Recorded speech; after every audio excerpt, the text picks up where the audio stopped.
when they get the numbers that tell them this was a catastrophic mistake from a PR perspective, it will be too late. And I think that then that's when Sony will react, but not until then.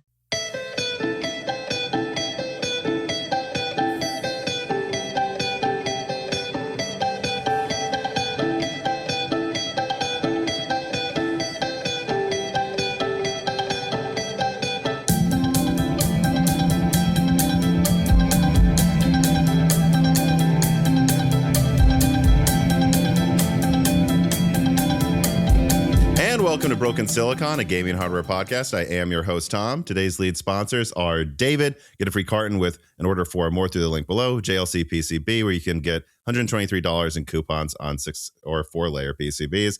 And CDkeyoffer.com, where you can get Windows 11 Pro for just $24. I'm joined by one of my favorite guests to have on, and I think it's a very fortuitous time to have this person on who can really talk about absolutely anything: game development, hardware, console or PC, and really the industry as a whole, because we're in a weird nexus in the industry, both gaming and semiconductors. In fact, me and Colin Moriarty from Sacred Symbols were just talking about this like a week ago. Like, it's a turbulent time if you're a gamer, and maybe if you're a game developer, it's actually a pretty horrible year.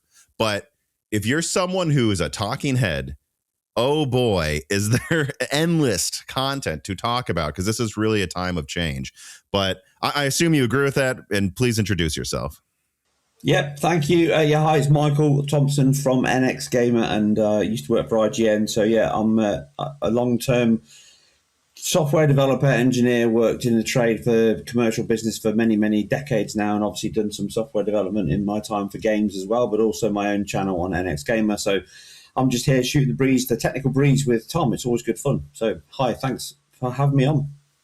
And I think it's worth pointing out that you're not someone that like just started doing this like it probably was really for fun, but like you're not someone who I don't know what a good example would be, right? But you're not like a person who works in insurance who happens to like games, nor are you someone that like quit to do this entirely. I don't believe you have like a really storied veteran career. Like, I know you don't want to talk about where you work, but like, am I wrong? You're not just you work in the semiconductor industry and like not at the bottom level of it, right?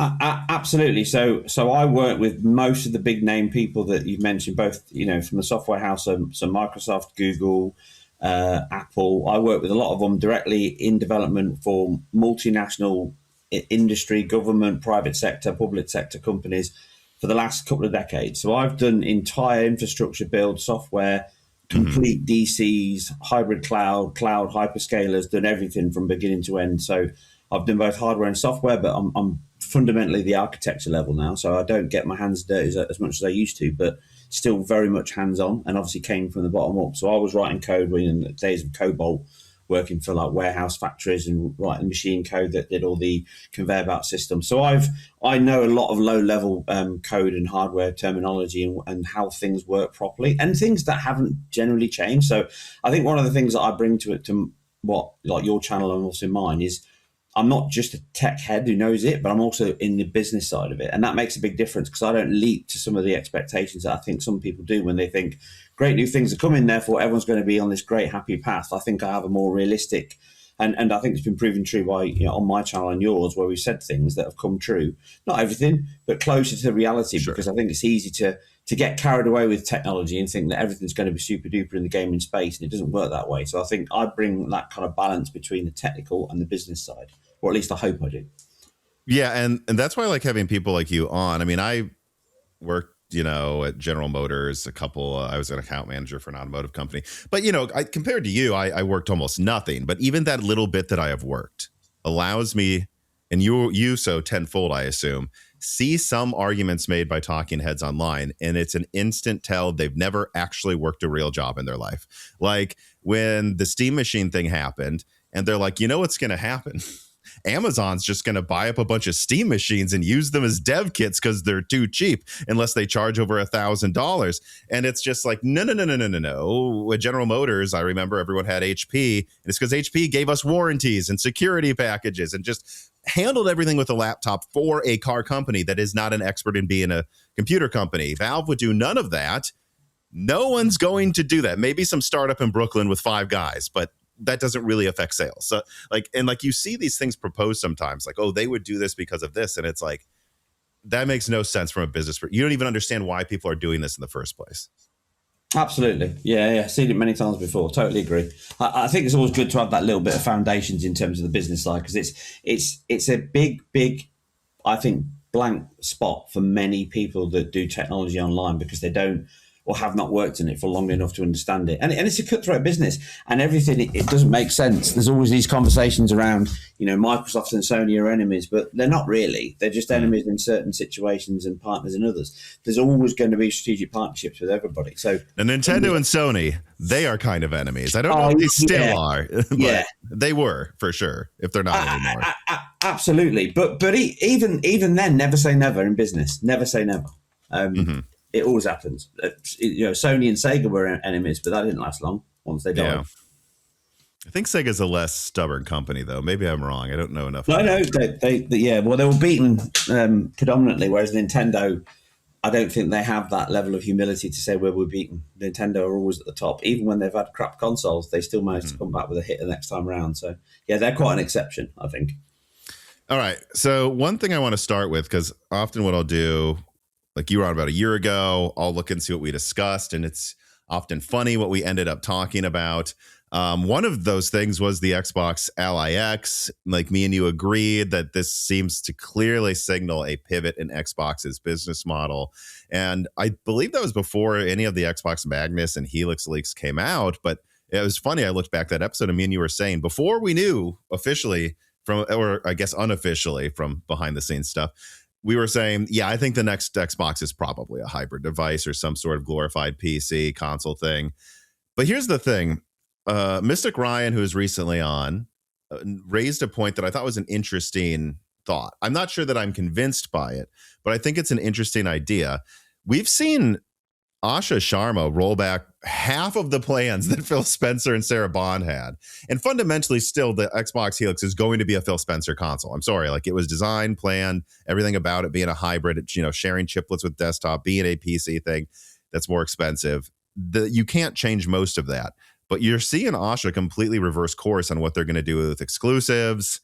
And I wonder, like, is there a chance that should we be open to the idea that Asha is going to make it so that Helix isn't as much of a hybrid device as it was initially planned to be? The thing with Microsoft, and I've said this before, they change with the wind. That is one of their biggest problems. They never commit to a plan long term. Long term for them is 12 months. And I think that there's no coincidence that they brought Asha in, because she's been very successful in the CI/CD process that AI is, so that perpetual delivery that it has to have, new models all the time, new iterations all the time. And she's very good, obviously by the results that she can deliver that. So I think the reason she's been brought into Xbox is not to fix it, but to change it.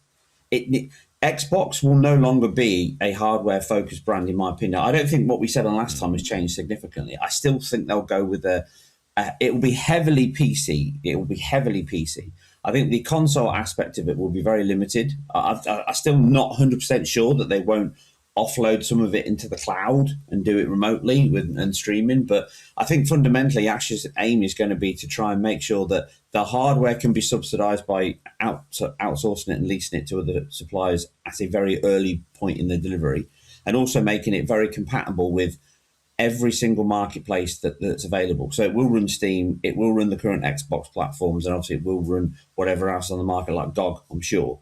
So I don't think she's going to change it significantly. I think, if anything, she's probably going to try and cut costs on it to make it more cost efficient, but obviously still expensive. I still expect it to be very, very expensive. In fact, I think the days have long gone of cheap consoles forever. I think they're not coming back anytime soon. It's just, it's well, no it's all longer relative, right? The Nintendo Switch 2, which some people thought was too expensive, doesn't look so bad anymore. Absolutely, yeah, and I think Ashes she needs revenue that and above anything else, but she needs profit. So I think anything they do on the hardware sales, and we said this last time that we said I think on the last show that the Xbox has been discontinued Series X, and it pretty much has. Still seems like it pretty much has. Yeah. So it's gone, but they sold every one of those in the last year or so at a profit. They made sure that they did because they had to. This console is going to be exactly the same. So I don't think she's going to change her target. I think, if anything, she might even reduce some of the cost, weaker parts of the model to make it slightly weaker, but even more PC-centric, because that is their main focus, is the software side of it, not the hardware side of it.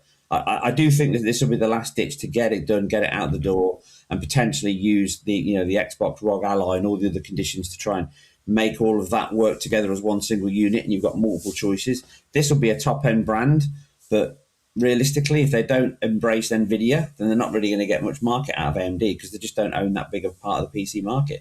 So I'm still interested how console-like it is, but I still think it'll be very heavily PC-centric.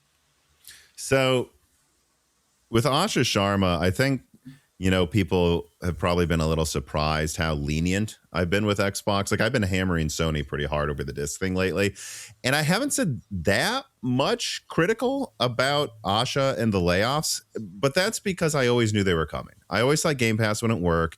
I think what I'm seeing is she is just the vessel that is something that I always thought would happen. And so that's why I'm willing to give her quite a lot of slack, like I gave Pat Gelsinger until I completely flipped on him about a year before he was fired. Is it's like, give him a chance. Let's see if it works. And I think what Asha's trying to do right now, like your thing about last ditch effort, is she's trimming as much fat as she can, more than they probably need to. Like if it's a 50-50 decision, we go with fire or gut it. That's very obvious. And what she wants to do is build up a base that's much cheaper to maintain, launch a console that has everything you'd probably want in an Xbox console. And then if it does bad, well, she's already taken a hatchet to a lot of the stuff. So it will be very easy to wind down the console business and just have a game publishing business that's about the same size as PlayStation, or maybe even smaller by the time she's done with it. But if it does well, at least it's profitable. It's not making half the money as Sony makes, but at least it's profitable. And if it's doing well, we can build from here in the future. We don't have to keep doing this thing that Phil Spencer was doing of like, well, can we keep this alive or that alive? It'll cost them so little compared to when Phil was in charge that it'll be easy for them to ask more money once they're succeeding. Right? That's basically what I think's going on right now. I wonder if you agree or what your reactions were to all of the firings. Well, I think it took longer than I thought it would. I think this is something I know firsthand. Companies over the last 10 to 15 years have gotten bloated, whether we like it or not. And there's too heavy dependence on external suppliers. So you have contractors everywhere. We have vendors, you have partners, you have people that you rely on. And the problem with Xbox more so, I mean, it's like 343. 343 were never a studio internally. They were a cost center that was a hybrid of a bunch of remote people that were pulled in to develop a game, and it was very, very light in management structure. The problem with Microsoft and the problem with large enterprise companies all over the place is there's just too much fat at the top. There's too many layers. Everything takes too long. If I know firsthand, if you want to raise a change request in a work stream deliverable, you've got 10 people, 20 people that got to review it. You have to go to cab calls. You've got to get finance approval, design approval. You go to DAs, integrated DAs, or design authority. They mean. So all of that is absolutely going on in Microsoft. And what she, like as I said, what Ash is good at in the AI space is the fact that AI is continuous integration. So the way that it works, it's where AI has a purpose. I hate saying this, but AI can have a purpose in very isolated areas as a tool. And I think that her expertise in getting how much she's got out of her pipeline before is why they've brought her in. She's going to cut the fat. She's going to reduce the cost. She's going to make sure that the revenue streams and the profit is there from day one. And she's obviously hit these studios that maybe cost a lot of money and don't make any money. I mean, it's pretty obvious the teams that she's picked. I'm actually quite surprised they've allowed them to leave and go on their way. But obviously the IPs weren't worth them shutting them down and taking ownership of it. So that also, to me, highlights that they're not that focused on like the market of IPs. So they got rid of like Ninja Theory, haven't they? And another Double Fine, and another one. I can't tell. Like, was any big games there? That there's obviously Senua, and then State. Yeah, but that was really an indie game that they tried to build as a God of War competitor, right? It really wasn't a big game. Yeah, and that's what I mean. So I'll be interested to see what they do with the other studios. So Playground. If they do end up culling them at some point, what will they do with them? I mean, Rare. There's another one that's got loads of stuff in there. I know they don't own much of the IP. So I think that she still fix their bleed in terms of the money been losing over hand over fist for many a decade. But the reality is, I still think all she's trying to do is make it a very streamlined, small delivery pipeline that works. And that means that you're going to get lots of games that rely heavily on AI infrastructure. I mean, the new Halo clearly uses it. So they're going to be doing that a lot, and it will be a test bed to get those games out more efficiently. We're going to get swamped with remakes, 100%, over the next 5 years. And if people don't want them, don't buy them. That is why they're making them. Exactly. Yeah. So, I'll be interested to see how good she does it in the game space, because it's very different to the commercial software side. But, I think the cuts she's made are pretty obvious. In fact, like I say, I think it took too long to get there. I think there's been a lot of fat everywhere. And I know it firsthand in my area of business. I could point at people in my business that shouldn't be there and don't add value, but there's hundreds of them. All right. So one thing I want to move directly to is you said something interesting about price, because I think there's a lot of misconceptions, so many misconceptions about pricing. Like take Steam Machine, for example, is I was like, and a lot of friends of the channel, like YouTuber The Fox and a few others, were really on my side on this. Like, Steam Machine makes no sense above $700, really. Like, I mean, I'm sorry, I can build a PC that's better for $750. I've demonstrated it numerous times. I can build a PC that's about double the performance and even comes with a controller for $1,041. So that's $8 less than they're charging, and you don't even get a controller. And I think people go, well, you were wrong about what it costs to build this thing. And I'm like, no, I think they're making actually a huge profit. And I also think they're bad at this. It can't be both. They're bad at sourcing products and they're making a decent profit. But I think people don't understand how much fat can be. The difference between selling something at a loss and making an AMD graphics card, or certainly NVIDIA graphics card level of profit, there's a canyon there. Like, and I wonder if that's where you think the price could be a bit better for Helix. At least that's what you just said, than some people are expecting. I think they see the Steam Machine and they're like, that means, like, well, it's an entirely different device, and if Microsoft wanted just like a 10% profit, AMD likes 50% profit, so that would get you something way cheaper than you might think. But I wonder if that's why you think it's going to be cheaper than people expect, or one of the reasons. What, the new Xbox and console? Mm-hmm. Yeah. So, well, I think the biggest reason it'll be cheaper than Valve.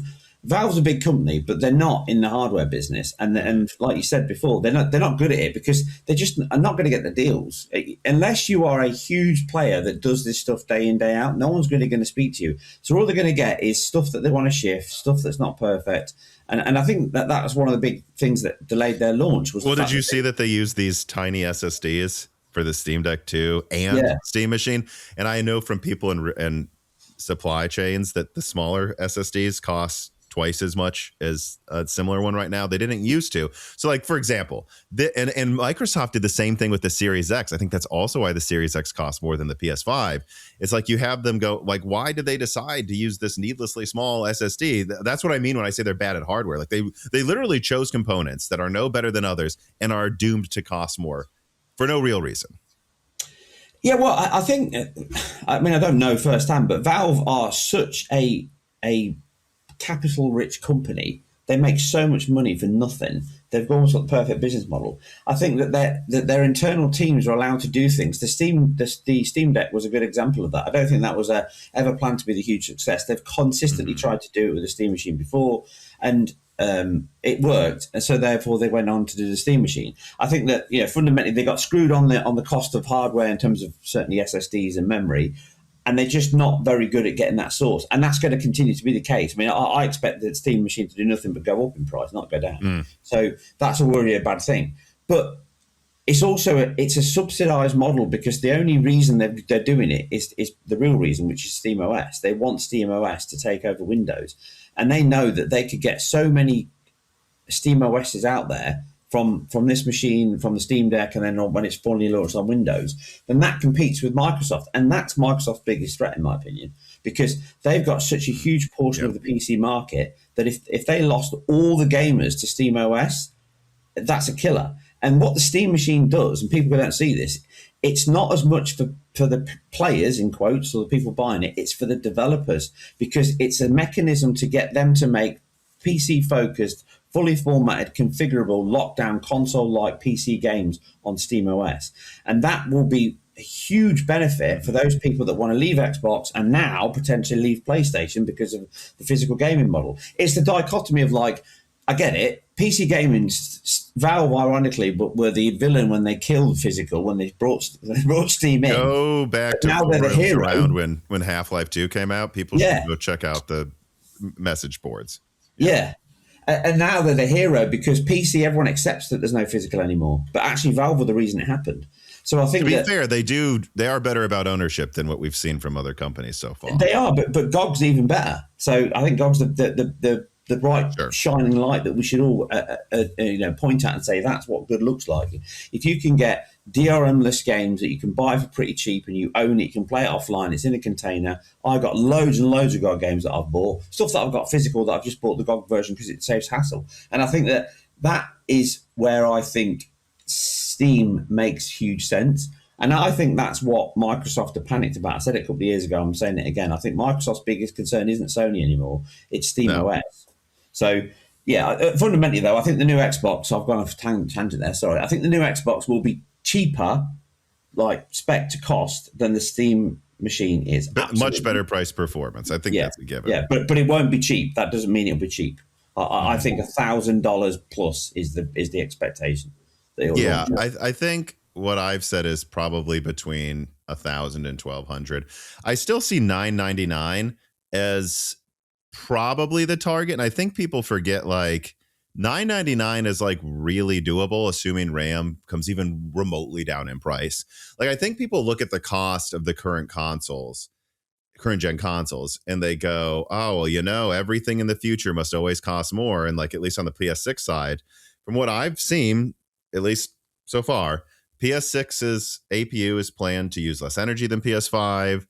It will have more RAM, so that will add cost. But fundamentally, pretty much everything besides more RAM and $40 more for an APU that's already pretty small, right? Or whatever it's going to be. Like, that's all that adds to the cost. So, like, if a PS5 Pro is $900, and I believe it's sold maybe with like a tiny profit or something, that one's probably at an okay profit, like 10% profit compared to the base PS5, which has always been a loss leader. I think they can still get to $1,000. Like, they used a chiplet that will be used in desktop RDNA 5, and I have a doc that says that was targeting $550 for this basically 9070 XT successor.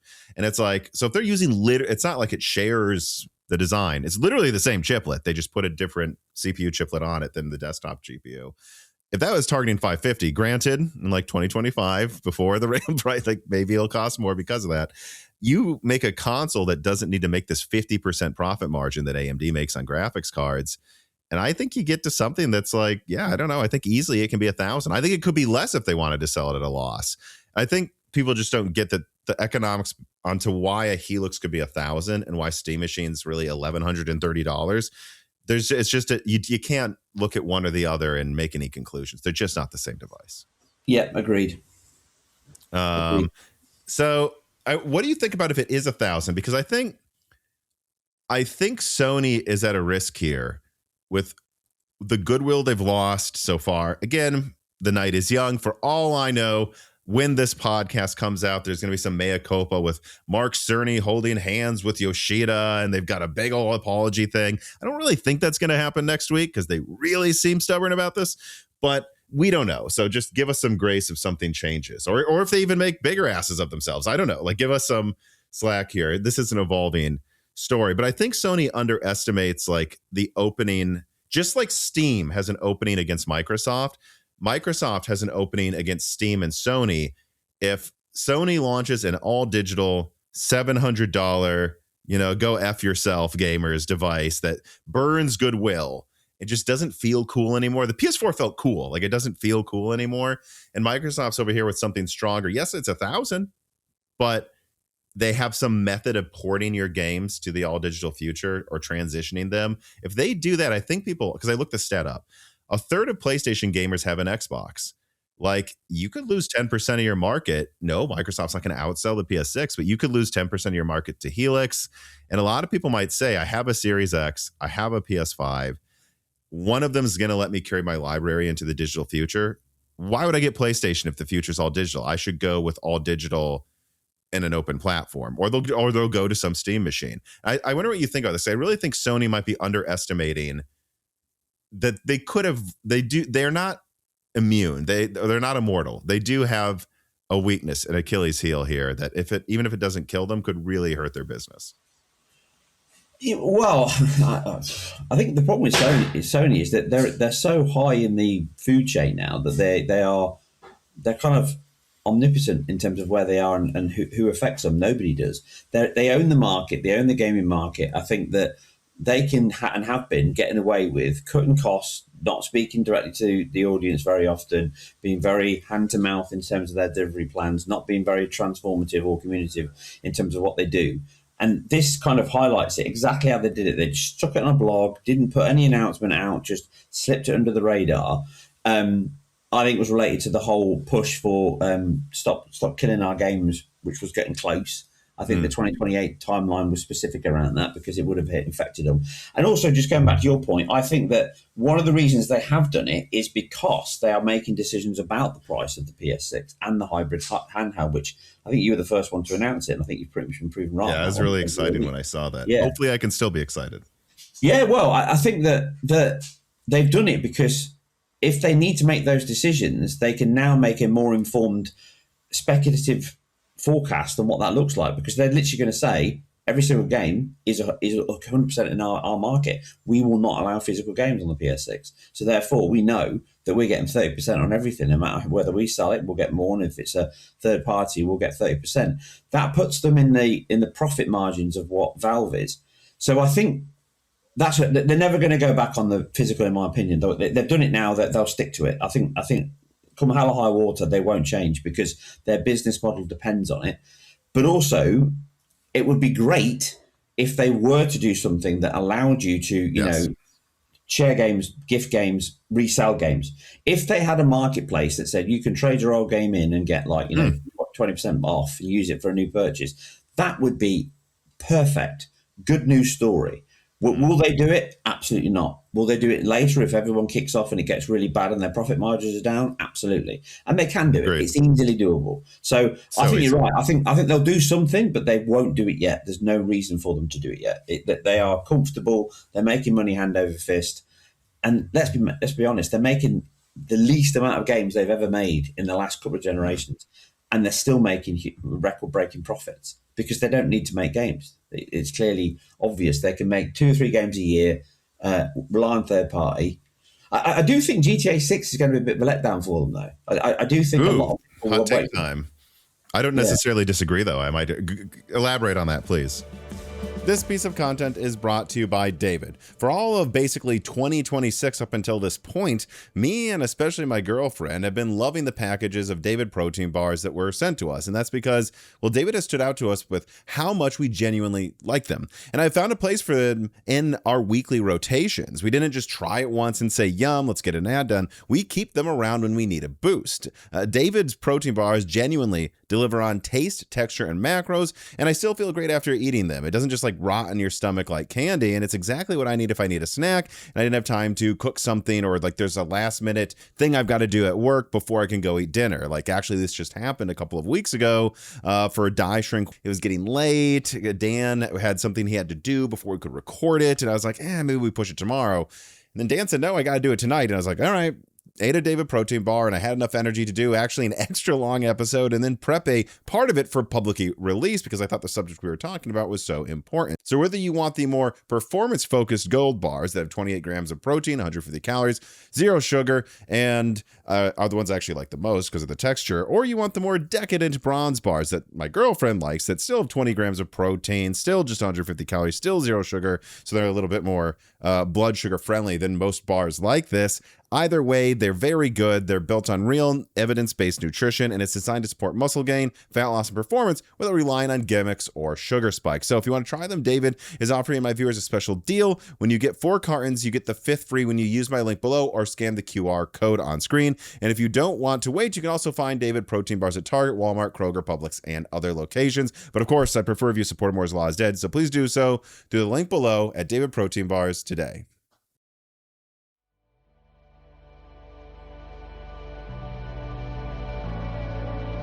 I think that a lot of people will just wait for the PC version. I do honestly think that. If they don't have a good, high quality, I don't think 60 FPS is an option. I think 40 FPS is the best we could probably hope for on the PS4 5 Pro. But the reality is that I suspect that game, it's got if they do that, they will have a bunch of cancellations for pre-orders. I've done some polling on this. Like, I'm sorry.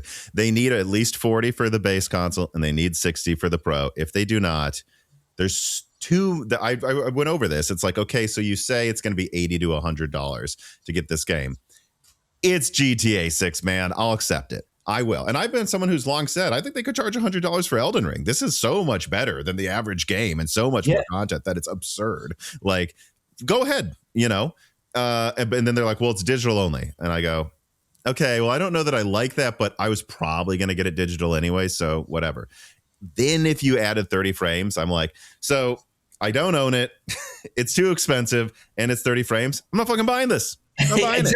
And I think they might underestimate how, although the rumor is there's some, I guess, Polish podcast that does have connections to game devs and a proven track record. They've been saying recently on their some episodes, allegedly, that they know that they're trying to have a 60 FPS mode. Right. They just don't know if it'll be ready for launch and how stable it will be. But they've realized in the past year they better have a 60 FPS mode. So we'll see if that happens. But I will say it sounds like they're trying to. But if they don't, I think, yes, I agree. I think people underestimate like how much money this has to make too. Like, just because they made $1 billion, like, I think some of the people in the Moore's Law is Dead Discord were doing some math, and they're like, wait a second, even to break even on this game, it might need to sell 50, 60 million copies, like, to break even. So when you see $1 billion in pre-orders, that's actually not a great number for how many they've already sold. Absolutely. I mean, luckily they don't technically need it because they're making money on everything else. But I know what you mean in terms of an actual an IP that's being created and then has to wash its face. Yeah, it's got to sell 60 million, hasn't it? And the thing is also, Sony were heavily invested in this game. They would have put millions and millions into this. So they're already up to their ankles in it as well. So they need to make money from the game as well. So I think that having an option, I think 40 FPS with VRR is an option, right? I think that's the realistic target. That when I would be blown away if they didn't at least have that. We can get into why, but there's very easy to do reasons for why they would have that. If you can do 30, you can do 40, because 30 is capped anyways, right? Basically, that's what I'm saying. It's the frame time, so it's that 25 milliseconds that's the problem. But I think the problem with the game is I don't think the game is going to be as heavily CPU bound as everyone expects it to be. It will be CPU bound, obviously, because of the complexity of that game. But the fact that it's going to have ray tracing inherently, you can see it visually. It's got ray trace reflections, although admittedly it's not everywhere and on everything, but that's just sensible. Well, we also don't know if that's quality mode on the Pro or something. We don't know, I think the rendering will heavily, they won't bake everything into the game. So I think their lighting model is going to depend on some form of ray tracing. It might not be reflections, they're easy to kill, but certainly some form of real-time global illumination and bounce and irradiance. They're going to need that to give the level of quality we've seen. So I think that one of the problems they're going to have for the high performance mode, let's call it that, and not say 60, but high performance mode, is is they're going to become very fill rate and bandwidth limited. And that on the PS5, that's a problem. So where the PS5 Pro has a better option is because it can go lower resolution, therefore reduce fill rate, but use PSSR. Because PSSR, yeah. So I think it's also pretty good at ray tracing, actually. It is. It's significantly better than the base console. Roughly 1.82 times. Yeah. So it will make a huge difference. But I think to your point, if they release a 60 FPS mode, which I don't think they will, I think they'll release a high performance mode and just call it that, or 40. I think that the PS5 will actually have quite a big technical delta to the PS5 Pro in that mode, because I just think that the game itself, it will be a testament to how good the Pro actually is when you put really high quality stuff on both machines, and people will see that 50-60% delta in it and go, oh Jesus, actually the Pro makes a lot of sense. But I just think without a locked 60 FPS mode, there's going to be so much discourse online that people are just going to cancel their pre-orders. And I think the physical, no physical model. Have they even said they're going to do a physical disc later? Oh, no. They're going to do boxes with a code in it, which, I mean, what the hell is the point? Game keys, Nintendo game keys. So they're doing that. Without the card. Yeah. Okay. Yeah, literally, like when you used to pre-order a PS3 game and you got a demo for Uncharted, that little slip of paper, except now it's the game that you download from that code. But yeah, so here's a concern that I have. I think because Jason Schreier's done some reporting on what's going on behind the scenes with Sony after this huge disc backlash. And I think he's got a really good track record. So I'll for the most part trust him on this. I agree. Yeah. He says that what's going on behind the scenes is Sony says we don't care and gamers will be our simps. Like they're just going to do whatever we tell the whipping boy to do. And I think they're wrong. I think Microsoft thought the same thing. I think obviously there's always some fanboys. Trust me, I've seen them in my comments recently. But I think people overestimate how willing people are to just switch. And my concern, though, is that Sony's going to look at engagement going down. And number one, they're going to forget that, well, of course, the first few tweets had the most engagement. You were tweeting like once a day, and now you're tweeting every hour. That just dilutes how many comments are in each post. But they're going to overestimate that people are giving up, when really what's going on is people have already decided to write off the PS6 and they're just walking away. I mean, I've seen this in so many, like where there was the mining boom and people didn't stop caring about the price of graphics cards and graphics cards in general. They just thought it was boring, watched less videos, and came back a summer later. I think people like Sony might look at this and go, well, you see, they're commenting less, so they don't care as much as they said they did. And it's like, no, they haven't given up. They just have written off paying attention to you anymore because they already don't care about PlayStation. And my concern if they do that is that when they get the numbers that tell them this was a catastrophic mistake from a PR perspective, it will be too late. And I think that might be, like you say, if GTA 6 sells half as many copies as they expected, and they basically bet their entire generation on that being what makes it highly profitable. So do you agree, though? Like, I'm worried they won't get the data they need until it's going to be really awkward for them to reverse course or add new features.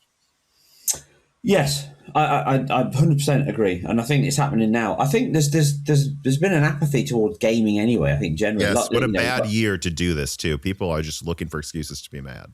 Yeah, I think that games have kind of reached a plateau, and I said this on the PS4 generation that visually it's going to be harder. You are into diminishing returns from the PS4, and that's been certainly proven true in the PS5. I think that ray tracing can fix a lot of that, but not till path tracing is evident. So I think ray tracing is just the form to get to the holy grail that is path tracing, which is then whatever you rise. But I think that the apathy level of gamers now is so high that the market's shrunk. So again, I think we said this before the last time. The problem with the West and European and Americans is that we're not the only people in the world that play games, and there's a huge market in the Asian and Indian areas of the world that and even the Arabic areas of the world that is growing. And Sony have got heavily embedded in that. And some of that you can see dominate. It's not even close. Yeah. So they are going for a market that where they can literally repeat history because that market hasn't had what we've had. So they don't need us anymore, in quotes, is where they're at. They're like, our growth. Every year, any big company, all they care about is growth. It's quarter to quarter, it's profit to profit, it's green light, it's got to be green, it's got to go up, it can never go down. And they're going to go down with what they've done, with the pricing that they've done. I mean, look at the sales fell through the floor. It's not a shock. PS5 went up. The handheld portal went up, and all the sales dropped through the floor. And that fundamentally means people will stop buying games. So I think the PS6 is absolutely going to be nowhere near the level of sales of the PS5 and certainly the PS4. And I think that then that's when Sony will react, but not until then. I think the PS5 has made them so much money, they now expect it to die off because it's in that lull state. So they're probably going to say, look, do you know what? Whatever we do, it's going to drop off now. They'll announce that to investors. They'll do it on their profit calls, and they'll go out the conversation to say, in the next 2 years, we're going to drop off, but we're going to reinvest in a new platform. R&D is going on, blah, blah, blah, blah, blah.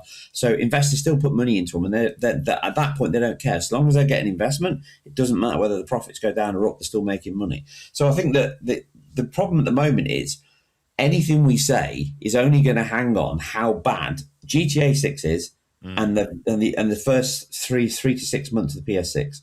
I think if those two things go below their expectation, I think then we'll see Sony going to resolve the issue state, and then they'll be apologising and they'll have to be forced to do things. But I think that's at least 2 or 3 years away. I think we've got PS3. What was the word you used to call PS3? Arrogant, wasn't it? Arrogant Sony and PS3. They're definitely back, but they're run by people that are only interested in quarter to quarter. And that never used to be the case. And they're very stubborn, right? Whatever you say about PlayStation in the past, the PS3 gen, they didn't feel as stubborn. I mean, they bowed and apologized. They took feedback seriously. They dropped the price faster than I could keep up with for the PS3. Yeah, they did what they had to. They took a hatchet to that design and just removed things to get it and I'm just, maybe they'll do it again, but I'm concerned. My brother is the co-host on news episodes, Dan. He said he's concerned that what's going to happen is Sony will realize too late they made a mistake, and this is going to be one of the most awkward generations ever, where people have a PS6 and just some external drive attached to it, and it looks stupid.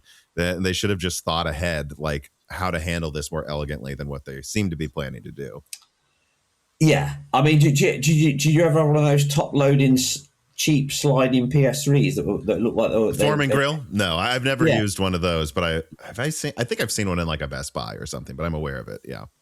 I mean, it looks like it was made from the 70s. It's like a knockoff Atari VCS. It was just cheap as chips. I think Sony Japanese generally, and Sony evolved, to be fair. So I knew them from the VHS Betamax days. They're always very good at taking very complex machinery and cutting cost, reducing footprint, reducing operation and BOM costs. That's always been, it's what Microsoft are always bad at when they just don't get it, and Sony do. But I think Sony have always cut corners sometimes too much. The DualSense and the DualShock bloody battery life, it's bloody terrible. And I think that's Sony's biggest problem and their biggest strength. They're very good at making mass production items really great quality and cheap for them, but they're no longer passing that saving on anymore. Their main focus will be, if they can cut another 30% off the BOM cost of the PS5, they'll probably take 5% off the retail cost, and it's just 25% more bottom line. And that's another thing they'll be doing now, because the problem with this massive AI memory, and I know it firsthand, is we charge more for stuff because we can. But sometimes we don't need to. So we know that people know that everyone's going to pay more because everyone knows that there's all this AI memory, hard drive storage issues. And because of in our space, we just put our prices up. But sometimes we'll get deals on certain things that we're using in Azure or AWS. And if it's like a spun up service, you get a lot of instances that you create dynamically, and you bring them back down, and everything runs in memory because it's more efficient, and therefore however long you keep it operating for on an hourly or minute basis on the throughput, that costs you more money. We've gotten very efficient at doing those jobs in a kind of structured fashion outside of hours, but the cost model doesn't always pass over to the customer, because we sign a deal, they've got a fixed price, they want a certain TLA, they want a certain KPI level that they expect out of us. We've got SLAs we've got to stick to. So I know that firsthand B2B, we'll often just go, do you know what, we'll save the money ourselves and we won't pass it on because there's no point, right? Because if something goes wrong, we're then losing money. So we hedge our bets. Our service is signed, it's done. Sony will do exactly the same thing. If they can save any money they can from their production mechanisms, whether it's the cutting the die size down to reduce cost, therefore reducing the PSU, and that heat and power is the biggest win in terms of cost efficiency and making things smaller and cheaper, then they'll 100% do that in this shrinking market and just keep selling this new hardware to other markets and make more money out of the hardware rather than the software. They'll keep making money whichever way they can. And I think that's the problem that people probably don't see when they love Sony and the happy days when Sony were great. In the end, they're a business, and they're a business here to make money. And they do make some bloody stupid decisions sometimes. Oh, yes. And this one is a classic. This is, and the fact that the irony of it wasn't lost on me with the whole kind of, we're discontinuing physical discs, and by the way, for the second time, we're getting rid of the PS3 and the PS Vita digital store. So literally proving the point of all of us that have been saying for decades. Yes, that's why it's crap. Yeah. Jensen Wang writes in and says, "What if alongside discs ending, Sony had just done this at the start? They tell you can share your games to people on your friends list, at least temporarily, but for free, that you can share games with up to 10 people as family, that you can resell your games with publisher set fees and freely give a game to a friend once. You can't keep giving the same game, but if you buy one game digitally, you can give it to at least one other person, whether they pay you or not, once. Basically the Xbox One model, but without the DRM and a little more freedom." I mean, my answer is I think it would have gone over far better, and I think that's the key mistake they made here. I understand the galaxy brain move Sony's doing here, where they thought, oh, we'll get the bad news out of the way now. That way, when we talk about PS6, we're going to have this happen next to Xbox's bad news too. I know why they did that and why they thought it was a good idea. I think, unfortunately for them at this point, actually, instead of Xbox covering up bad PlayStation news, PlayStation's covering up bad Xbox news, if you look at the engagement for the different stories and compare them. But I think they just underestimated that they needed to say something else, because in a information vacuum, people will feel what they want. And all the evidence that we have is that Sony deletes movies and removes your ownership. So why would we assume they're going to do any of this good stuff? Like, don't you think if like Mark Cerny would have announced this in a 1 hour Power Hour video and was just like, the future's digital, games are too big, they need SSDs, there's no point anymore. But here's what we're going to do. You can transfer your games to digital. You can share and sell them again. And we're going to like almost like a, cryptocurrency like token system where when you buy the game digitally, you actually own it and you can resell it. If you die, we'll take your keys and say these will now apply to the next of kin or whoever you want. Like if they would have done all of this stuff where they explain the digital future, like, and why it's going to be better. And it doesn't just feel like they're taking, it's like, because it feels like it's all take. They're like, there's going to be some take, but we're going to give you this, and this feature that you didn't have before. The conversation would be entirely different right now, but they didn't do that. And you hit it there on the head, so that you've read your viewers spot on, I think, with the statement. But I think, like I said earlier, that Sony will do this, but later. What is like you think? So you do believe the backlash is going to force change, though? Like it is. I do. I think it'll be years away. I think it'll be years away before they do it. And it's the classic example. It's an old saying: it's easier to ask forgiveness than it is to ask for permission.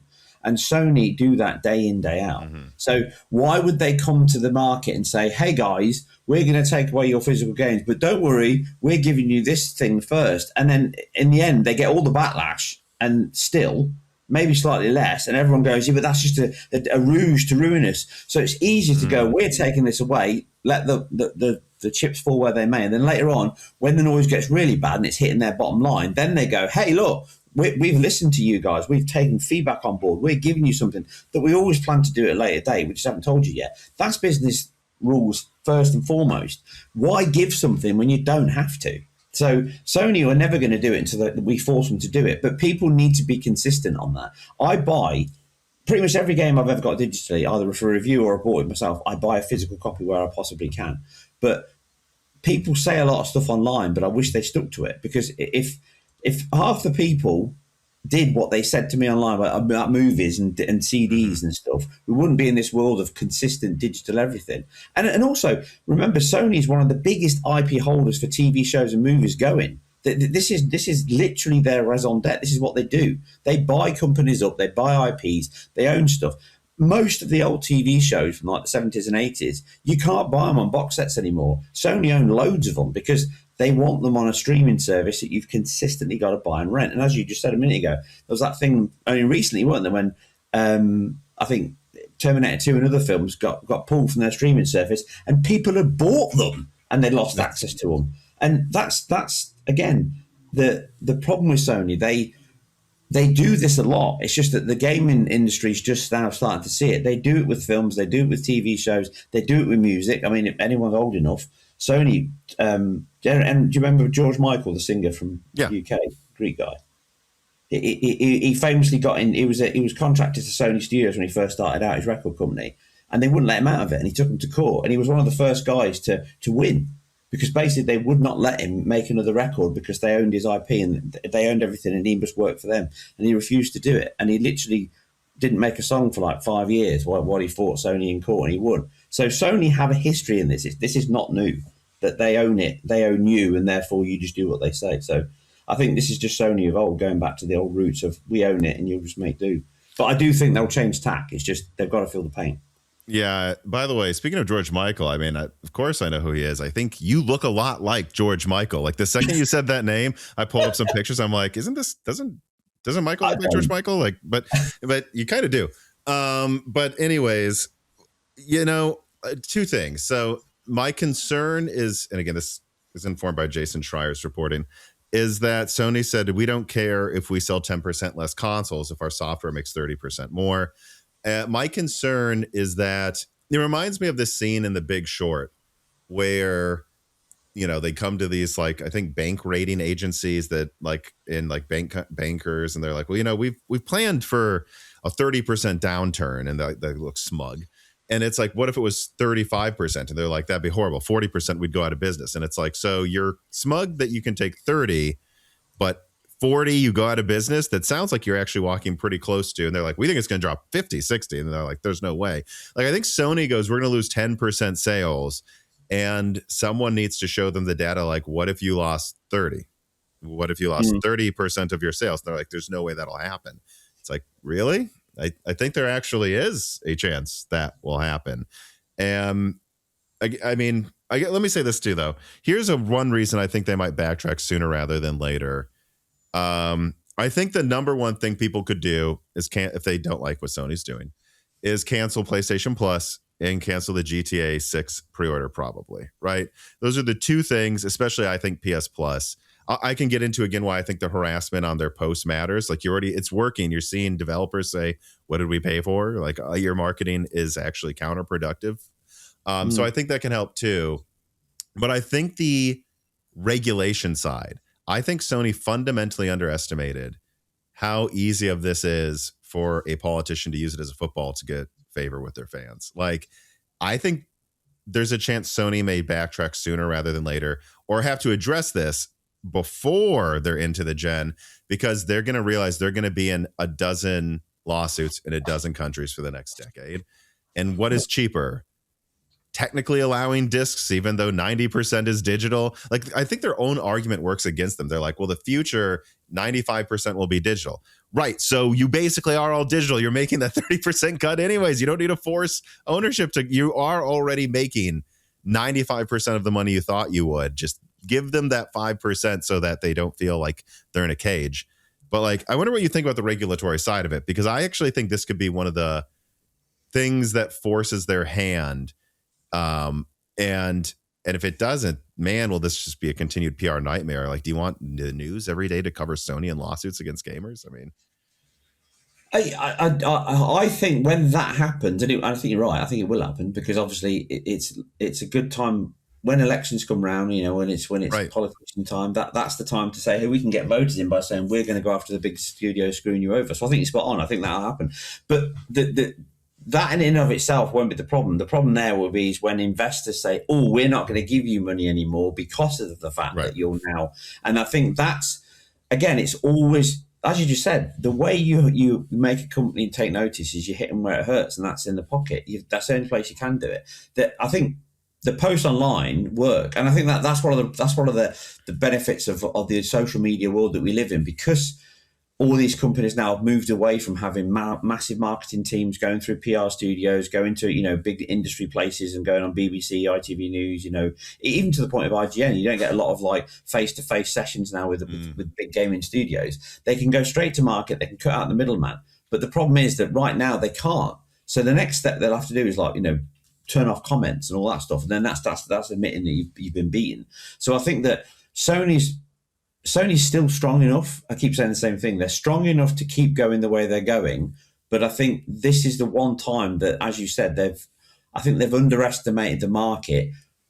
But it's going to take time. I don't think there's enough people that can do enough impact in the next year to make a dent. I think 2-3 years, PS6 launch, which I think will be lackluster in terms of numbers. I think that's when they'll start going, okay, we need to think about what we do now and change things going forward.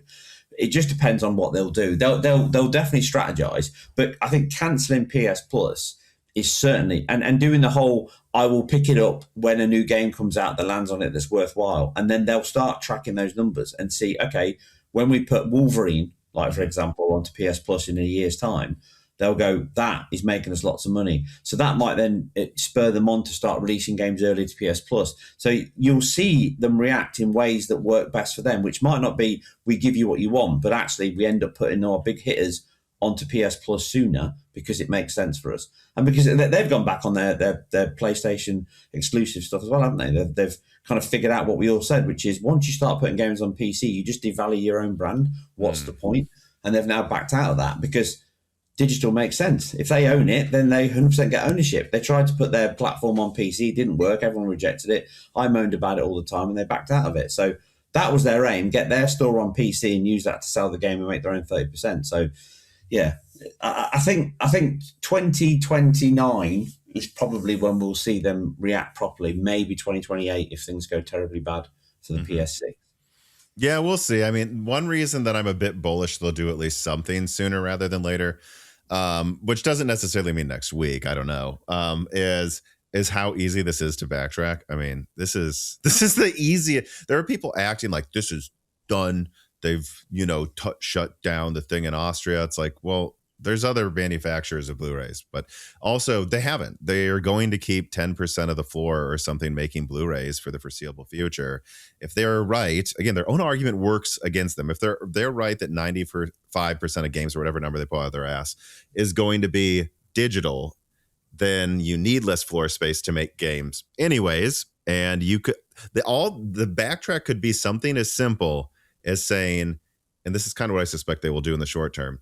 Okay, we heard you loud and clear. We're not going to kill PS5 discs. There's no end date. We can't promise we'll never do it, but there's no fixed end date to making PS5 discs, number one. Number two, we are ending PS4 disc production, though. Like, it's like kind of what they did before, remember, where they're like, we're going to kill PSP and Vita, PSN, and then there was a backlash, and they're like, oh, we heard you. We're still killing PSP. Maybe that was intentional, actually, just to see if they could get away with it this time, and they were always planning to do this. And if they do, let's just be very clear, if they do what I just said, they did nothing. They were never going to kill Blu-ray production at this plant. They were just going to reduce it to a much, much, much smaller level. They were never. So if they just say we're not killing PS5 disc production entirely, they have literally made zero changes, everybody. And then on top of that, it would be very easy to have an optional disc drive or just move the old one to the new one. And again, that's basically doing nothing. And then I think they could just let the chips fall and go, all right, and they can make PS6 disc games, but we think most developers won't. And it'll probably need to come on 2 discs. If they do that, that is basically zero effort. And I hope they do that. But I hope if they do that, people also continue this fight in the courts, because the issue isn't just disc. When we buy a game digitally, it should count as us owning it. And that's really the problem, actually. Absolutely. And I've said this, you never buy, you only rent. And that's always been the case. And I think that going back to my point earlier there, what you just said, and I agree, they could fix this easily. Let's be honest. Sony partly invented bloody Blu-ray. The whole point of the PS3 was to embellish it in the market. But a production cost, the operating cost, the floor costs of something like the factories they've got for those, it is expensive. And it's the classic, there's two ways to make money. Oh, and I think they would charge more for the disc version too. I think they would. Absolutely. They're going to add 10, $20 to it. But I think that could be an opportunity to be cool. You could say they're more limited, they're collector's items, and now we're going to mandate they come with a disc and they're patch complete. I mean, not a disc, they come with like a booklet like they used to. Like you could make it a fun thing. Yeah. That would be great if they did it. That would be amazing. Put your money where your mouth is. Pay extra for it if you care about it. Do it properly. But I think also we've got to remember that I do suspect that one of the reasons they've done it and announced 2028 is because they know that that's when the PS6 is going to come out, and they have banked on the fact that everything at that point going forward will be bought and paid for online, and they get that 30%. And that means that they're probably returning a little bit, arguably, to the subsidized model. And if they go back on that, then that means that the potential of an $899 PS6 is gone. But what do you think the profit margin is on one of those optional disk drives? Because I think it's like 2/3 of it is profit. Like I think that disk drive they sell for $80 for the PS5 cost them $20 to make, maybe 30, and they're making 50. It's mostly fat. So that's your subsidy, right? You sell the base console, let's say it's $700. And that's making a $50 loss or something. But then you sell the disk drive and that's profit. So they're getting the subsidized model unless you buy the disk drive. But if you buy the disk drive, they get to make profit. Like, you see what I'm saying? Like, that's how. And if it's mostly digital, de facto, they are making that 30% cut. That's the thing. It is, but it's never gonna be the problem with accountants is they consistently look at fixed guaranteed income. So if the speculative part of that forecast will be what costs them. They'll sit there and say, but they'll say PS5 was like, what was it, like 70% were physical disc versions and 30% were digital. I think so. They're making claims like 90 or something. In reality, it seems like it's 15% is physical, but for AAA exclusives, it's still often mostly physical. That's the thing. Yes. But also that figure's crap anyway, because it's like 78% of their margin last year was digital and the rest was physical. But you've got like 60% of digital games that are only available on digital store. You can't get them. And often bought on sale too. Yeah, and it's a swayed figure. But no, I meant like physical models, because they've got the PS5 disc and they've got the PS5 digital, haven't they? But the amount of units sold, there's only about 30% of them are actually digital only models. 70% of the PS5 sold are physical disc models. And I think that is probably what they're looking at when they go, okay, if we do a PS6, then maybe that number's going to drop to potentially 50%. That means 50% of the market is subsidizing it. The other 50% is getting digital discs. Therefore, they've got to balance the two. So I do suspect that this decision has been made because they're trying to work out how much they can charge the PS6 for. And they're living in the here and now. So right now, they can never say that in 2 years' time, we hope that everything will be cheaper. They're literally going to go, right now, it's going to cost us 500 quid for the bloody RAM for this thing. So if we buy it now, we're screwed. So we've got to forecast something that makes it affordable in the future. And it's not like it used to be where you could say, whatever I buy now, in a year's time, it's going to be half its price. That's like the complete opposite now. Next year, it could be even more. So I think that the digital argument that they've got is more than just the cost of running the infrastructure. It's their long-term existence. They've got to bite the bullet somewhere, and they're doing it now. Plus, they're probably going to hedge their bets in the new markets in Asia and stuff, who are probably fully digital anyway. So they don't care. And that's another part of this equation, which is does this only really affect the Western market, not the Asian market? Do they care? Does India, China, Japan, do they not give a crap about it? And just they're all digital. I think in India they care about physical a lot. I think this can make a lot of them sell their PlayStations and just build PCs. Like physical is huge in India. That's a good point. I think. Maybe not Japan, right? But, Yeah, no, not Japan and China. But I think people bleeding to PC is their biggest risk at the moment. And I think that unless they see it hitting their bottom line, though, they're not going to change. They're just not going to change. Because if they were bothered about it, what's it been now? 3 weeks nearly? It's been only 2. I will say this. It's longer, isn't it? Jeez. That's because it's been so much. And I that's something I point out to people is I feel it's a very Xbox One-like situation. When Xbox One really stepped in it, my memory just a month ago was that was like the summer of Xbox hate, that it was like a whole summer. And when I looked it up recently, doing some retrospective research for my current videos, It was like 28 days. It's 28 days. And it felt like an eternity because of how much vitriol there was. And in those 28 days, you had Matt Booty making an utter ass of himself, like the grabbing the mic away from gamers and being like, "Oh, do you really know better than engineers?" I rewatched that video recently. It was incredible. I'm like, oh my God, I forgot how much this guy looked like a douchebag. But like, they were saying they couldn't change it. They were like pushing back, and it actually was only 28 days. So my opinion is, I give Sony 5 weeks before we're sure what they're doing, because Microsoft couldn't even last 28 days, and it felt like an eternity back then. That's why I think, like, if they don't say something for if they don't say something for 2 months, I'm not so sure. But ultimately, I think the soonest, who knows, maybe they'll do it next week. It's not necessarily the soonest, but I think the most likely time for them to reverse course would be Q4 of this year, after their recent earnings, if they notice some hit to their bottom line or engagement. Like, but until they have to answer questions from investors, I think they're going to try the radio silence. You know, I agree, and your point's spot on about the Xbox as well. I actually thought it was longer than that as well. But the thing to remember there, though, is the classic one, which you and I both said, many others have said. Back then, there was competition. Sony doesn't have that anymore. Xbox aren't competition. So their only real competition at the moment is Nintendo, and they're not really playing in the same field.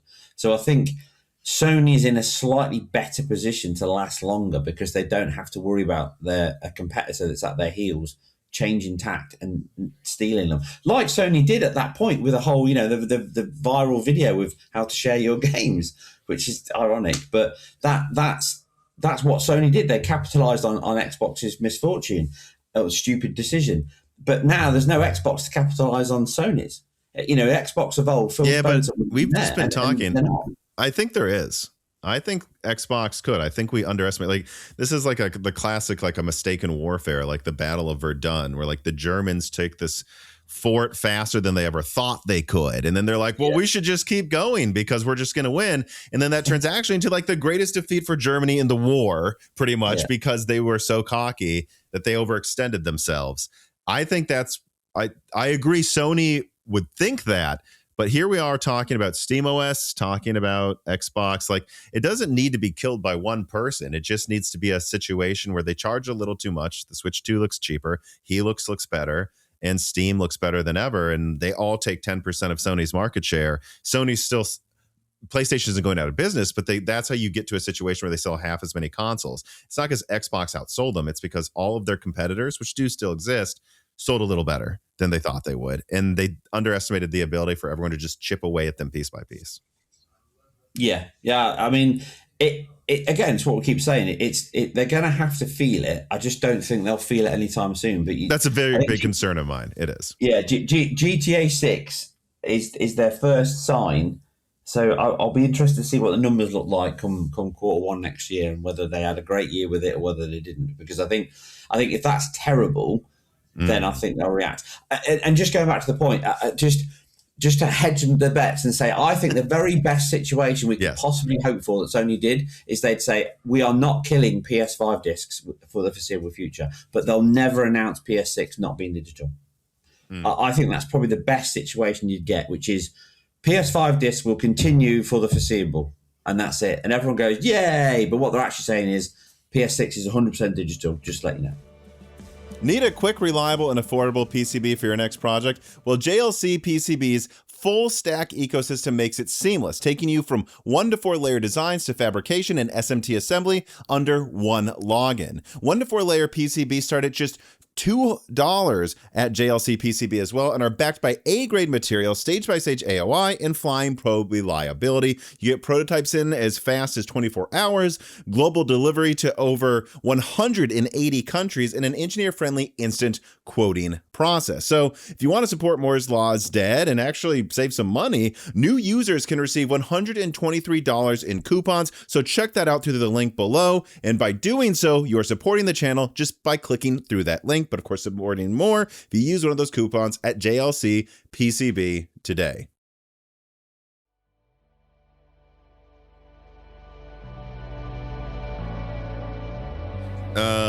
I do think there is one hybrid solution to that, though. Now, this would be one hell of a mea culpa for Sony, but what if they don't make PS6 discs, but what they do is they just announce the PS5 disc is the PS6, and long term we think a lot of games won't be on disc. Like they say, if you get a PS5 disc, it is the PS6. You could even have a situation where you launch games and at Best Buy it just says PlayStation. You look on the back and it says probably not PS4, but PS5 Pro, PS6. There may even be games that have only PS5 Pro and PS6 and handheld. Like you could have a situation where the because I did this leak called the PlayStation Foundation leak, where they've basically, I was told by some developers and they show me some of this stuff. Like in the back end, Sony's updated their chunk downloading system to be actually better than, what was it? Xbox Smart Delivery. Yeah, it's called Smart Delivery. Like the way Sony's works now is there's like a core to the game.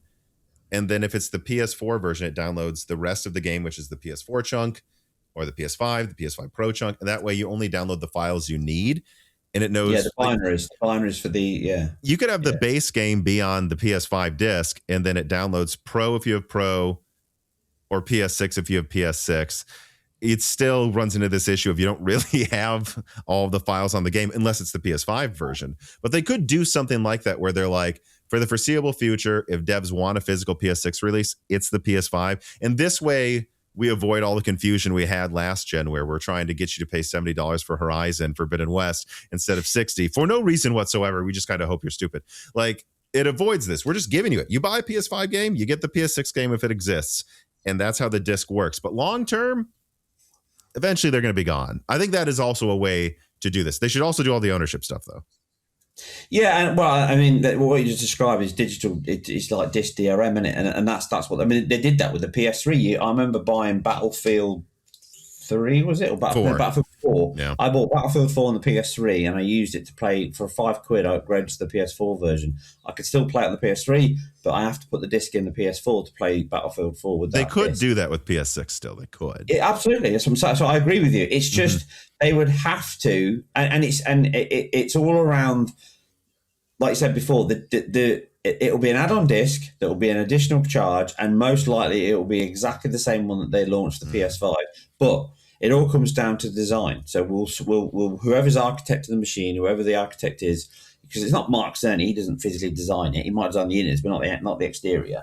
And I think that if they decide that they don't want to have the aesthetically ugly disc on it, then it'll get removed. But if not, they'd have to make a disc drive that fits into a fascia that fits that machine. I think it's viable. I just don't think it's realistic. I just can't see the current Sony. I can't see them thinking that way. I can just see them thinking, screw them. Wouldn't it be just so funny too if they like Backtrack and like the PS6 is some sleek metal silver looking thing, and then you slap on a PS5 disc drive and it just looks like, I don't know if you've ever seen one of those cars where it's like a junker and they just have like a car door that's a completely different color than the rest of the car.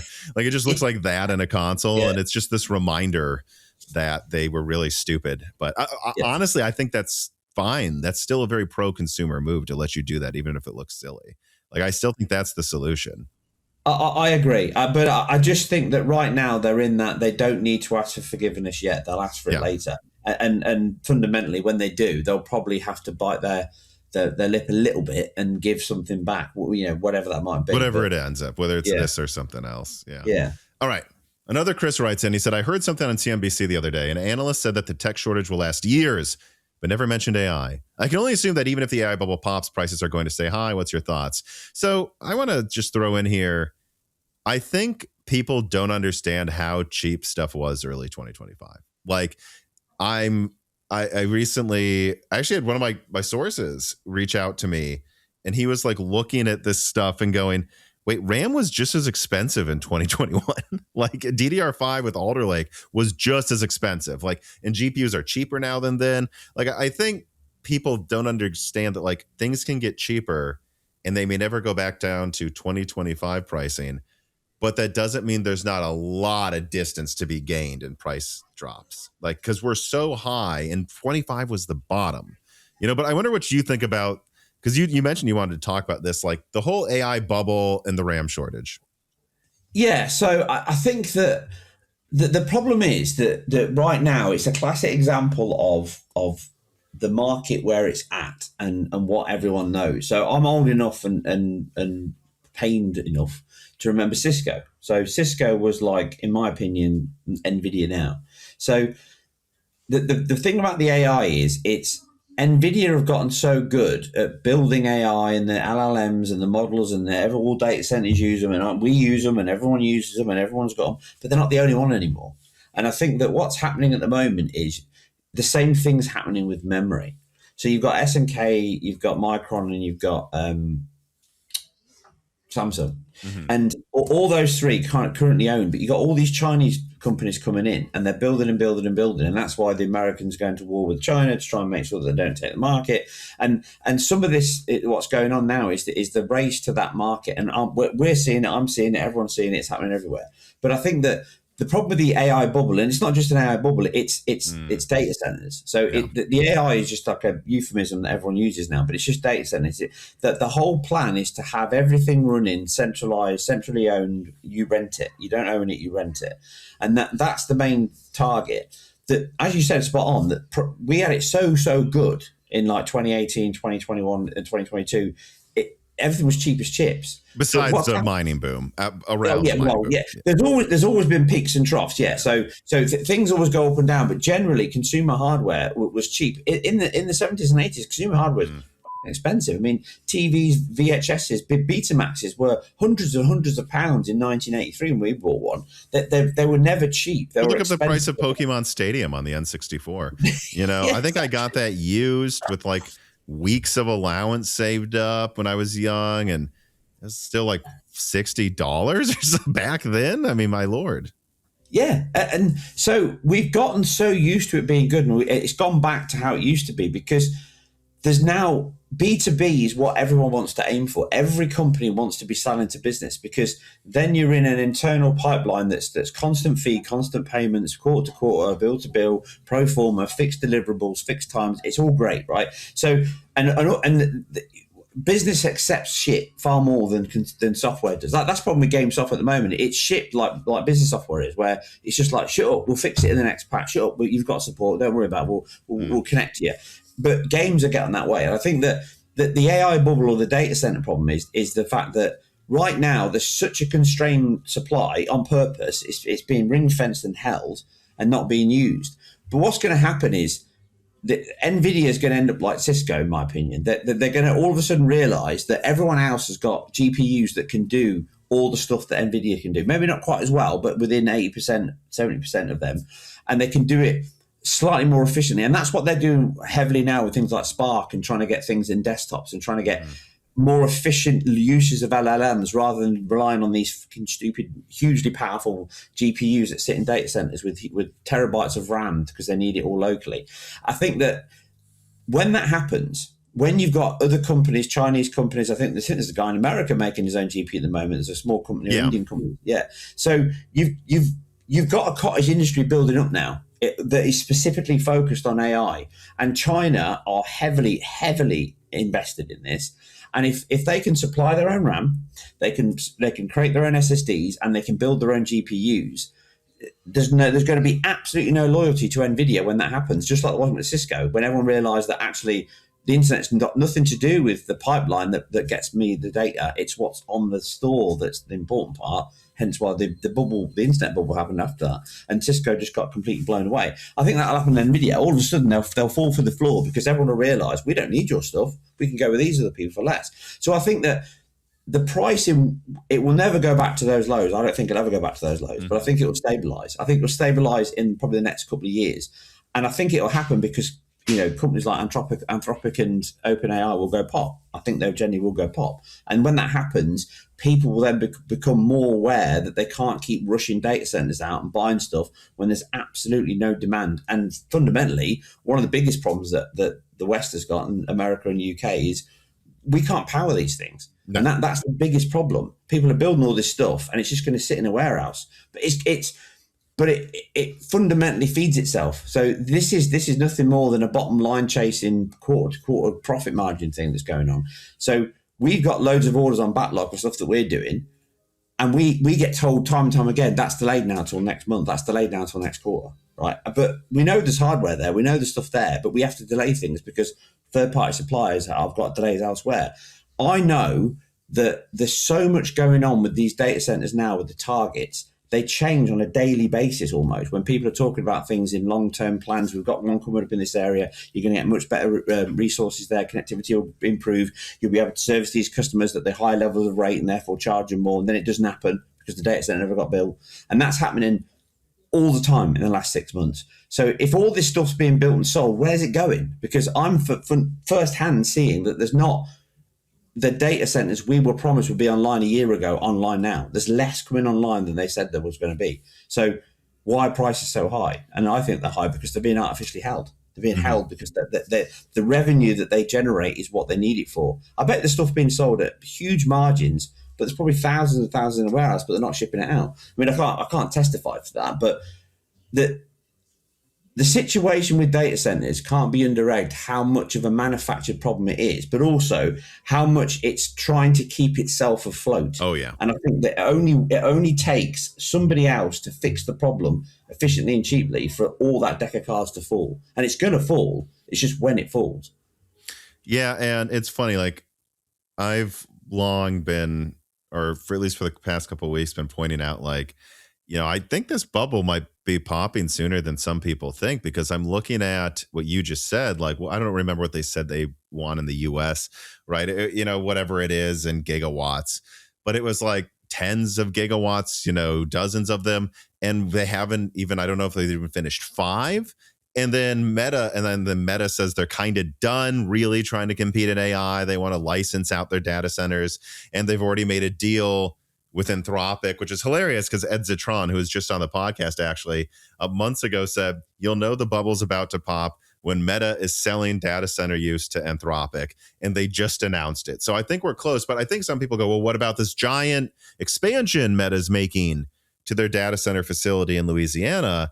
And my answer was, well, from what I can tell, it's not a new facility. They're adding on to an existing one. And if they do the expansion they say they're going to do, which until it's done, let's not assume it will happen, they like double the capacity in the US and they control almost all of it. And it still would be like a fourth of what the AI companies say they need.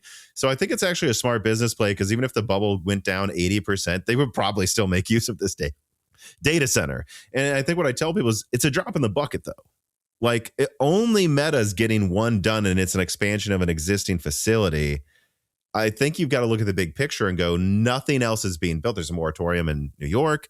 I live in Nashville. The mayor just signed an executive order. No more data centers in the Nashville area.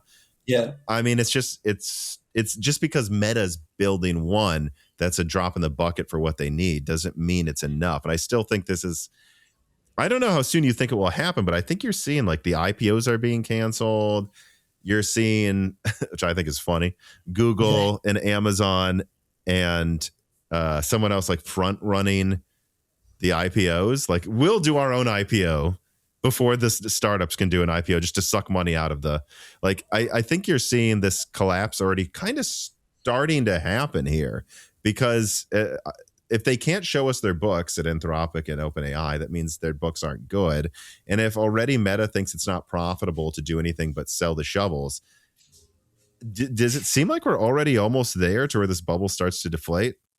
I think we've been there for a while. So I would say that it happened on the last round of funding for OpenAI, where they get a few $1 billion and it's going to last for 12 months. Mm-hmm. So it's where they've already scaled back on some of their estimations of the new DCs and the super hyperscalers, and the fact that they're going to roll out more and more of them.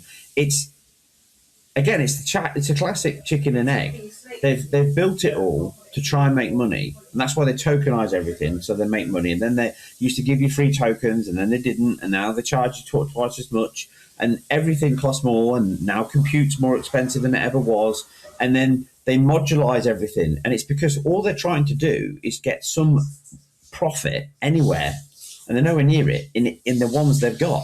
And if they're not making money on the DCs they've got now, how on earth are they going to make money on more? It doesn't make any sense. So, and again, it brings back to my main point. They can't power them. That's the problem. They cannot power them. Yeah, and that's not going to change. They're not going to be able to for years. Fixed overnight, whereas China can. This is, again, the thing that I don't understand. China have been, we always say China burns more coal in like a week than the UK burns in a year. They do, but they also have loads and loads of regenerative power. They've invested heavily in that. They can run an entire city, loads of data centers for free, using wind, water, sun, and they use the coal mines to create hydros to power their power stations. They've got very efficient methods to generate power. They've fixed both problems, and I think generally America's just fixed one, which is we can make loads of hardware everywhere, and it's really great. It's like, how'd you power it? We'll do that later. China have done both, and I think that's where it's very different indeed. Well, and also, I don't know if you've seen this video that just came out from the YouTube channel Max Fisher. Oh, wow. Looking at it now, it's got 1.3 million views. So it's doing as well as I think it should. He basically goes into this thing with China, too, where actually they've kind of just proven they're an oil controlling country like Iran or something, because apparently they might have strategic reserves that are like, I don't remember what the number is, like 4 times what every other country is combined.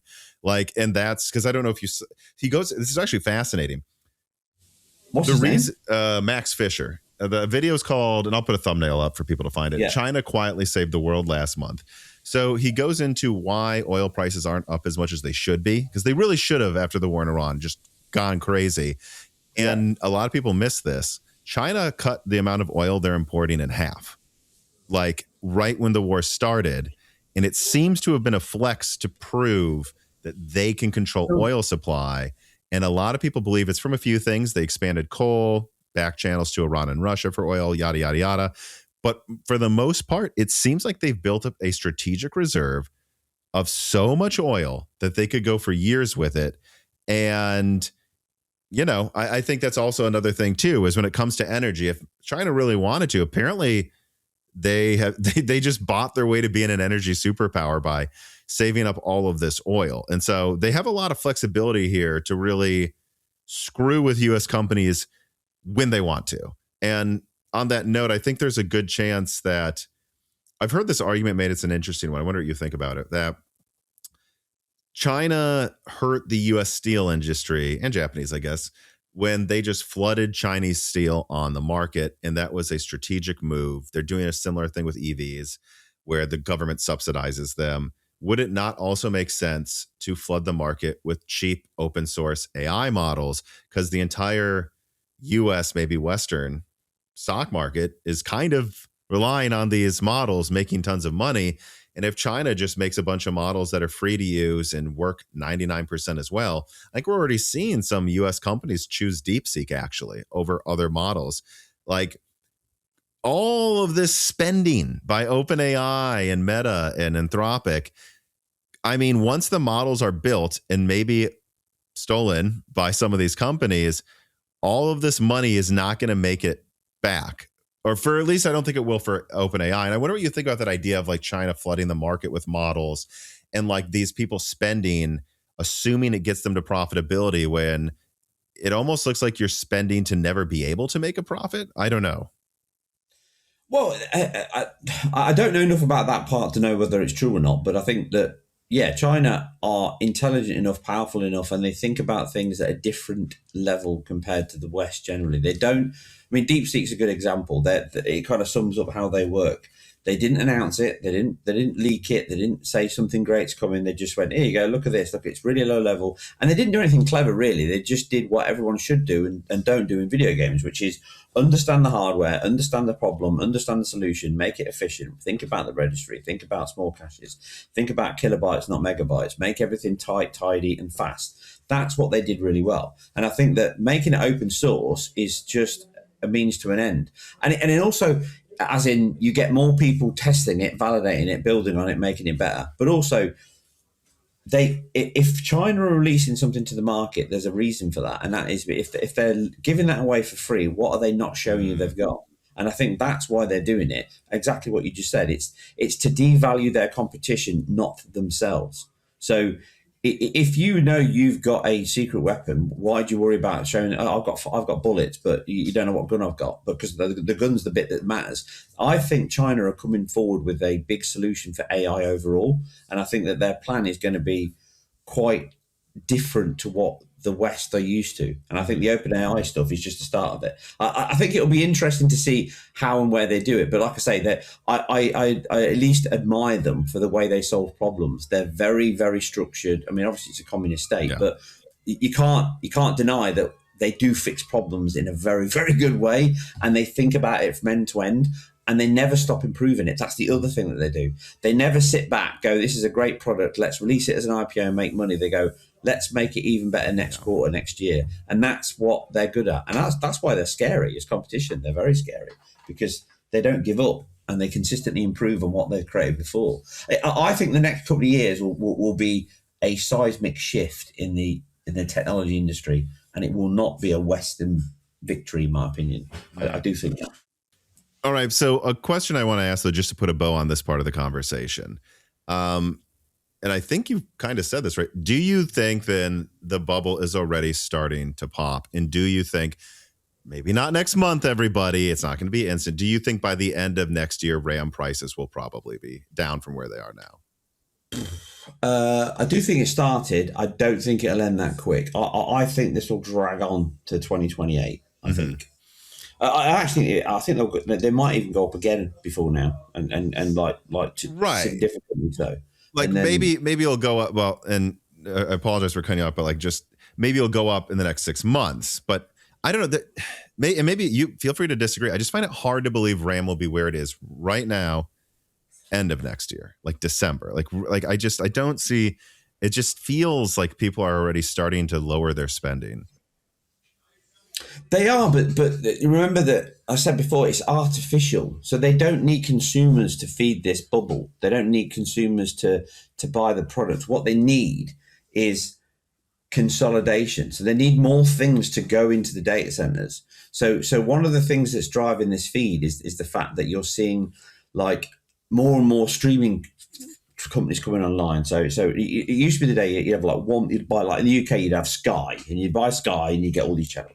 And then Sky like segmented into multiple different bloody Hulu and Power and bloody Disney and all this, and you've got multiple streaming channels, and they're all sitting in different repositories, streaming somewhere else with using up different bandwidth.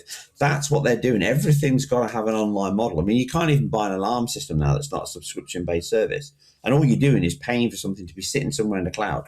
And that's what's driving this. And I think that the problem is that you've got a lot of things coming online, all your hybrid cars, or your intelligent cars, your intelligent highways, all these things that are using more and more technology, your bloody doorbell that's connected, your car that's connected, everything's connected, your fridge. So we're living in a world where you don't have a choice anymore. Everything you buy is going to be connected to the cloud, whether you like it or not. And if it's connected to the cloud, it's in a DC.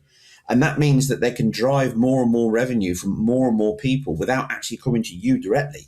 Are we sure that, though, Copilot seems like a complete failure and there's an uptrend in physical for Gen Z? Is it as much as some people make it out to be? No, but I don't know. And I've talked to Wendell at Level 1 Techs about how there's almost like a declouding happening for a lot of companies. There is, but in very small, not in large scale. So for me, companies have always wanted to have a mixture. So you have like on-prem DC stuff, and then you have cloud-based stuff that you can't. So the SaaS stuff that you don't actually own but you borrow. So there's lots of suppliers that we work with, you know, like Salesforce or ServiceNow or SAP, where we don't own it. We're the integrator. We build it. We put it in. We might build it into your solution, but it's outsourced in a cloud. Then you can have your own software, which might be yours. It might be a hybrid of yours. You own part of the data, the log system, but you don't actually own the SaaS. But you build it in prem, and it gets fed into your prem. So you've got a physical data center that you own and you rent. So there's always been a hybrid. There's huge companies always they don't have everything in the cloud. They always have a mix. But that level of scale has gone up significantly. So there's more people, there's more things going on. And again, I'm not talking consumer. So I think the biggest challenge when you say these things to people is the fact that businesses can make huge amounts of money and never actually sell to one person. They just sell a solution that by proxy you get. So if you think about like your internet connection, so they're all outsourced now. So your router, your browser in your house, all of the companies that connect to that, so if you're a BT or EE or whoever it might be, that router is going to a service somewhere, server. That data is being trafficked, routed through, visible elsewhere. People see it. It's going onwards. People rent that stuff out in the millions, and it's a fixed fee. But then when they expand it and you bring more companies in, all of a sudden you go to the same market and say, "Hey, I've got City Link now. It's a new internet, and we're £20 less than the other people." And that they then jump onto that piggyback. They get a card in the same data center. They use the same network bandwidth, and they steal customers from elsewhere. But it's still more sales because that person's got a contract. You're signed up for 12 months. That's more people in the cloud. Everything's done on a quarter-to-quarter basis, but no one looks longer than that. So the problem we've got at the moment is the internet bubble, the AI bubble, the data center bubble. It's companies everywhere trying to get more things into DCs, no matter which way they do it, and going, don't worry about next month. It doesn't matter. It's just this month. This month, 1,000 more people are coming in. 2,000 more people are coming in. And that's the problem we've got at the moment. And that's what's driving this up, because that's why people are holding on to this to say, look, we've got 10 million customers coming in next year. We need another data center. But that is never actually going to happen, because that 10 million doesn't take into account the 2 million of people that are leaving that service to move over there. They've ignored that. So it's really hard, but there's no logic in a lot of this stuff. It's just done for end of year revenue stream profit margins. And that makes the whole conversation really diluted. And consumers are not the focus for most businesses now. Most consumer companies, most business companies like NVIDIA that used to care about, don't care. It's such a small part of the market. It's irrelevant. It's nothing more than PR. It's like Honda were with F1. They did it because it drove their market share, but once it didn't, what was the point in it anymore?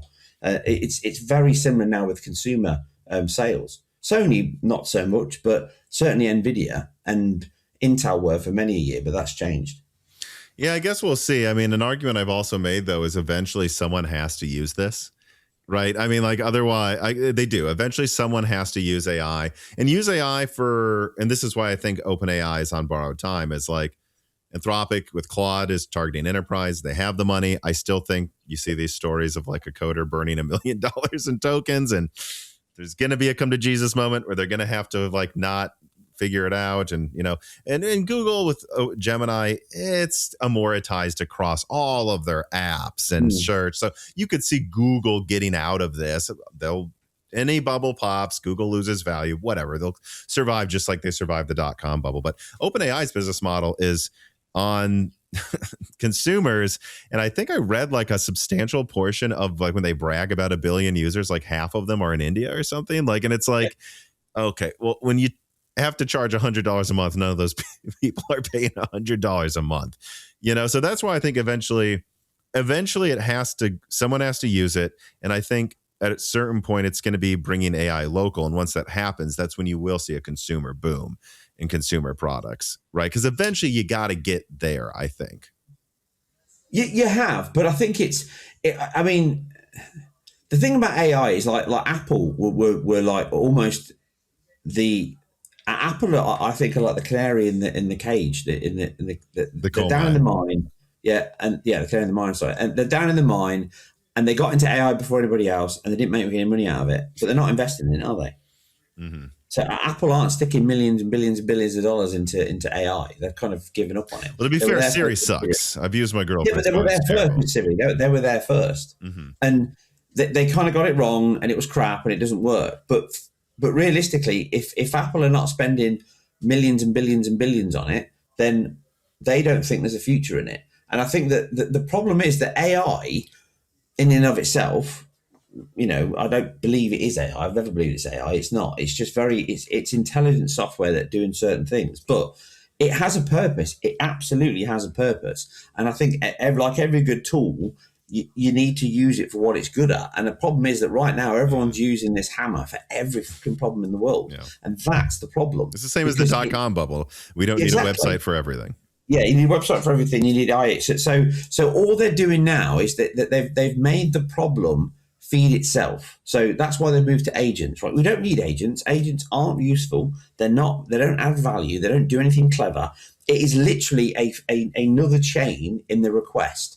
So all they've done now is they've made agents sit in the middle of you and the task, so they can tokenize the tokenization. So nowadays you've got to have an agent running around. You can have thousands of agents running around doing all the stuff you want, but actually all it's doing is taking up compute resource to take your command to go and look at some of the stuff, to do other stuff elsewhere, to run 5 tasks at once, come back and say that's done. So you've just increased the usage. That's why agents exist. Agents have no purpose other than for them to say, we've got even more revenue this quarter because all these users are using all of our AI agents. They themselves are also AI agents. So it's a classic example of it feeding itself. And that's going to run out of steam at some point. It's got to. And I think that not having humans in the pipeline of AI is the one problem in all of this. No one's seeing it. Everyone's trying to remove humans because there's not enough of them, and we need more AI agents because there's more of them.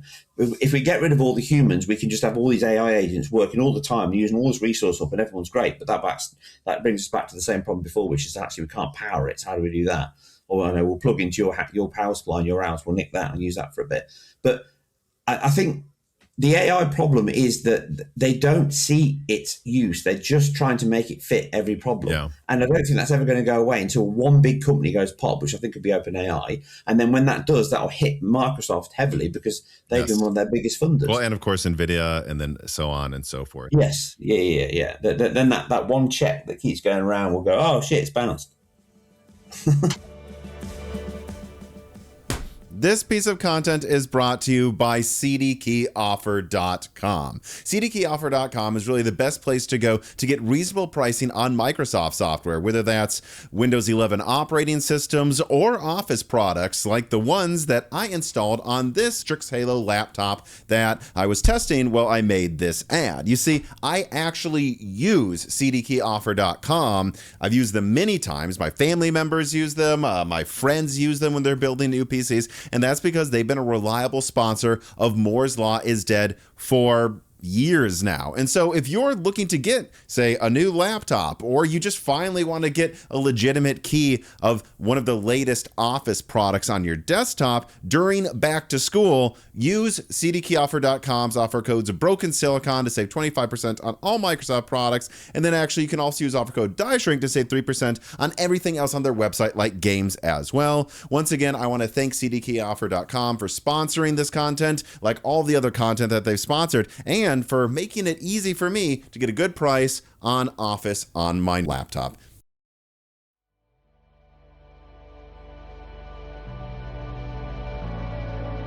A person who named themselves Jensen Wang, NVIDIA isn't the next Enron, writes in and says, do you know if any backup designs or plans are likely to have consumer HBM GPUs again when the AI bubble crashes and there's massive oversupply? I get this question once a month. No, I think consumer HBM products are just not going to happen. But that does lead to you're shaking your head. It seems like you agree. That leads to a question, though.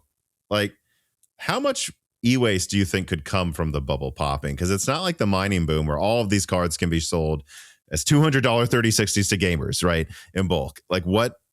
Some of these can be, some of these will be. I suspect half of NVIDIA's gaming revenue is really just AI buys.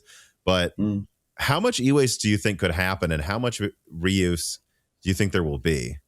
Or do you think they're just all going landfills? I think a scary amount will, yes. Although never underestimate them to figure out another way to use it. But yeah, there's going to be loads. I mean, there's going to be loads of half-built centers everywhere. There's going to be loads of half-built racks everywhere. It's just... It's a nightmare waiting to happen, and it's another environmental issue that would just like the solar panels of 10 years ago. You know, they build all these windmill farms, these solar panel farms, and then 10 years later, they're just landfill sitting around, you know, ruining farmyards.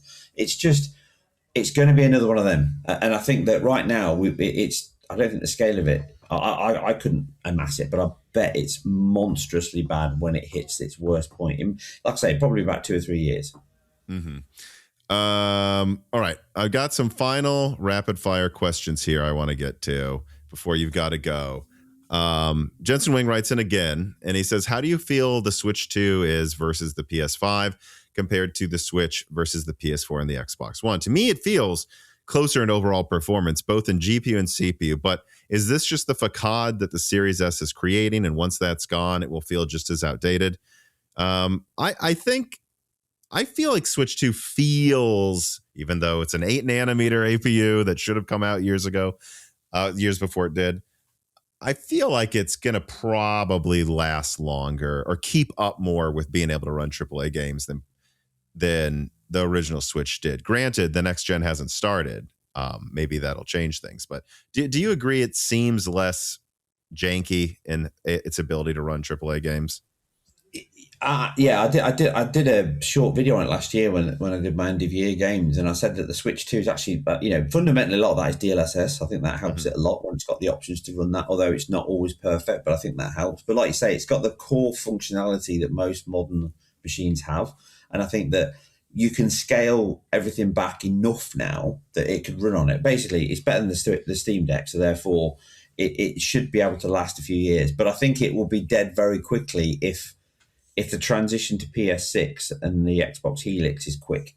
I think if ray tracing becomes the norm, I think everyone will be amazed at how quick we transfer over, because I think that it will be subsidized transfer. It will be because Nvidia, it will help Nvidia, it will help AMD because it will help the PC market, and it's going to help Epic in terms of Unreal, and it will help anyone that's making their own engines internally. So I think that because then they go to a better pipeline with all of the ray tracing functionality built in, so therefore they can all use the same techniques, and then people can jump ship and move around because you know how to do ray tracing, path tracing, yada yada. So I think that the Switch 2 is significantly better and closer than the PS4 and Switch 1 was. I just think that even the PS5 and the Xbox Series X will be dead quickly if ray tracing and path tracing is now an option in PS6 land. Yeah, that's what I think too. And I almost skipped over this, but I'll bring it up briefly now because you did. Like, I think people are underestimating how much like this could feel, assuming Microsoft and Sony don't completely burn all of their goodwill, assuming they have some amount of goodwill. This next gen could actually feel like a bigger leap than the last one for two reasons. One, it's really the PS4 holding back the PS5. And once the PS4 is gone, I know the PS5 is a lot worse than this PS6. But fundamentally, the fact that it still is a fast SSD is half of the problem. And having the last gen have that, I think will make PS6 games be a lot less held back than PS5 was by PS4. And then also, I think people are underestimating, like, the PS5 was just a better PS4 Pro with an SSD, and the SSD matters, but it was never able to really be fully realized. I think it's going to be easier to fully realize the AI and ray tracing capabilities of the PS6, and fundamentally because of that, there will just be things you can do in games you couldn't do before in a way that it did not happen last gen. Like, I think it could feel much, much, much more different of a generation, like a more of a demarcation and a difference between them than we saw before. Yeah, I 100% agree. I think I've said this before. I think that with NVIDIA and now PlayStation with the PSSR and obviously Amethyst or FSR4, whatever AMD call it, they've all gone down the same route, which is they need to be doing more with less. So the root of these new pieces of hardware isn't about what it's always been, which is because you can't. Moore's Law's dead. Hey, short title. But it's the fact that you've got to shrink it to a point. You've got to improve performance to a point, and then if you can do the same work with less pixels and less data, then great. And that's where PSSR2 and all the other solutions come in. So it's a three-pronged attack on this next generation. It's make it faster, make it smaller, make it more efficient, but also make it do more with less. And that means that they're going to do lots of homogenized upscaling that is designed from beginning to end to be a single pass on the same frame on lots of data to take very, very small subsets of ray tracing, very, very sub-pixel samples, and use those to denoise and upscale to a much higher level of quality. And that means that I think that that this will be the first generation again where I think we'll go back to the paper specs say it's going to be a 5090, but actually it will be slightly better in terms of what it's delivering on screen because it's going to be rendering everything at like 540p, but it still looks like it's coming out at 4K. And that's what good hardware and software should be. It should make things easy. That's why hardware acceleration back in the day was really important, because when you should always have general compute. That's a developer a program wants to be able to do everything. So there's a cost. It comes at a cost. It's like if your CPU is fast, it's great, but if its instruction pipeline is really narrow, you can't stack things up. It's not accelerated. It's not good at branch prediction. It makes you. So if your code's crap, it's crap. But if you have really clever, intelligent hardware that's got loads of branch prediction, it's really good at it, and it's very well designed at certain tasks, and it's super fast. Amiga was a good example of that. So its scrolling technique was amazing, but it was very limited by its memory and how you could offset the columns for the pixels. So there was like 4 different ways to scroll on the Amiga. But having that functionality there as a hardware acceleration is great. But if you can do if you can do both, if you basically say we can do all this great stuff with the hardware, but also one of the biggest silver bullets is you can just run what you used to have to run at 1080p, you can now run at 540p. And also it's 3 times more powerful, then that's going to make the difference. And I think that's why this generation will be a huge shift, because it will be able to do far more with less, and it will look much better than what we've got now. And it will feel like a bigger leap. And I think fundamentally that'll be because path trace lighting will make a huge difference to how games look. When things are lit by a technically more accurate way, it won't be artistically better. I think there's no replacement for art, but I think that the technology means that now engines are all being designed. And I've just done a video on the latest Assassin's Creed, literally saying all of this and showing you how what they've done. The way that the games are developed now, they're not developed with an art first approach. They're developed with a tech first approach. And that's been true for a while, but now you're seeing it in how games look. And I think this generation, you will significantly see games being delivered that just would not be possible on this current generation. And even most of the PC market space, because of the way it's been generated, lit, and obviously completely end-to-end rendered, because it's no longer relying on a rasterization pipeline. It'll be relying on this. And it wouldn't be possible if we weren't running at very, very low pixel counts, but actually upscaling it very appropriately. So I do think the PS6 and the Helix and the next generation of PC hardware, probably not the 5090, that can probably hang with them anyway, but it will be interesting to see. Not in raster. The 5090 will obviously win in raster. Yeah. In raster, absolutely. I'm talking about the way that the 5090 will be able to keep, like if you've got a 5090 now, I think you're set. Oh, sure. Generation. I would hope so. Yeah. So I think that right now it's like you said before, though, it does really matter if Sony, Microsoft put money into the studios to make sure that we still have teams that can make this kind of stuff. Otherwise, it's all pointless. It's great hardware. It's a classic. You need software to sell hardware. Without software, it's pointless. Well, yeah, and another reason I think if they actually do a good job, we'll see, this next generation could be so foundational, and like really the gen that's like PS4 that's built on for multiple gens from there, is I think Microsoft thought, and they said this publicly, that Series S and X was the last generation, that everything was just going to scale from there, and that you didn't need more power. It would just get you better graphics and nothing else.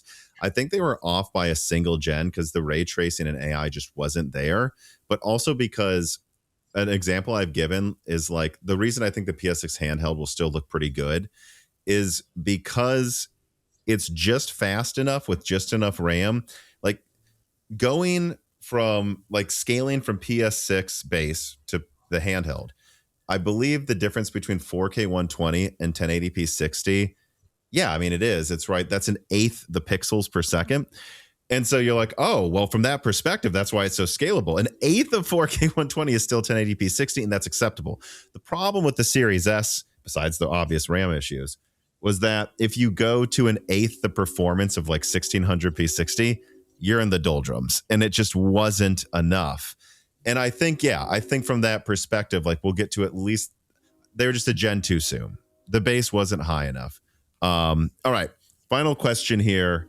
Valentine writes in, I've tried asking this question before, but it unfortunately didn't make the cut. Well, there's a reason for that, Valentine. Perhaps it would fit here. Your call, Tom. Could it be possible that the Zen 7 Snowmass, a semi-custom APU that Tom's talked about, is not the Steam Deck 2, but is actually the Xbox handheld? So, quick piece of business here, Michael. I brought this question up in here because I can't say more than this, and I won't even say why I can't say more than this.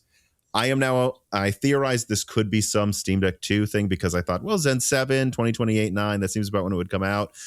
It is definitely not the Steam Deck 2. I am now sure of that. And I just want to put that out there so that if someone else says that, I don't look like I didn't know. So it isn't. Having said that, and you know what? I don't think it's a handheld APU at all. Having said that, though, I also want to take this question to ask you. When do you think the Steam Deck 2 comes out, and do you think there will be a proper Xbox handheld? Because I can give you my opinion on Steam Deck 2, but with an Xbox handheld, I guess there could be a proper one, but I kind of doubt it at this point. I'll take the Xbox 2 one first because that's probably quicker. So the Xbox, I don't think there'll be a dedicated Xbox. I don't think Xbox will make a handheld. I think that you've seen what they're doing now, and that's why I think that the new Xbox will be a hybrid, because it will be an operating system layer that works with their other supports, the Asus ROGs and whatever, so that they can make one that fits into that hybrid, but that's got a level of power that's sufficient to work. So I think that Xbox are going to go all in on a cloud stroke hybrid console that connects remotely and has all of the functionality that I think both them and PlayStation will do in this generation, where it will be plugged in and pipelined up to the cloud, remote basically, so that it can stream textures and data on the fly. So it can render an image partly shared between you and an external GPU in the cloud. I think they're both going to do that, and I think that's going to be a big part of it. Hence why I think that handheld will fit into that pipeline quite well, because that will just leverage more of that technology than the console will. And then as a console scales, it means that you have to subscribe to get that service, because you'll be using their remote service. So I think that part. For Steam Deck 2, it's Valve. I'm never going to second guess them. I think Valve are true to their word. I think they'll release Steam Deck 2 when it makes sense. And I think right now they've been bitten a little bit by Steam Machine. So humbled, yeah. Yeah, I think Steam Deck 2 is probably many, many years away. I mean, I think it will be whatever AMD. I think we can figure it out, and certainly you with your leaks, because you've got good contacts. It's pretty obvious that you have. So I think that the leaks, the Steam Deck 2 will come when AMD say it will, basically, because I can't see them going with Nvidia. So it's going to be whatever they get from AMD that's a good price, it's a good margin, that can tick the box and fit the bill.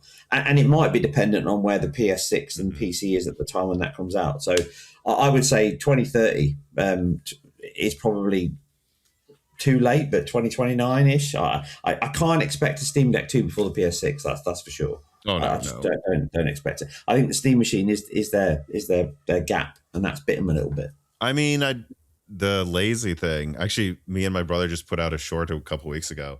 Dan's like, I'm making a prediction.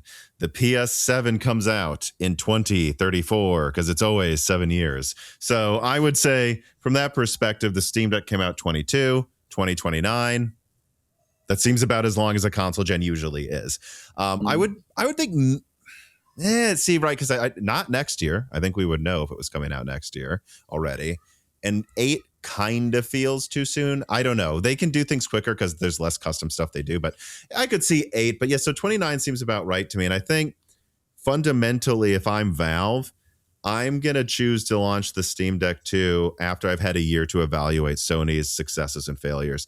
That gives you 28. That's when they design it, and they try to launch it by end of 29. That's my guess. And the biggest problem will be, is we're already seeing this. It can run Pragmata, apparently.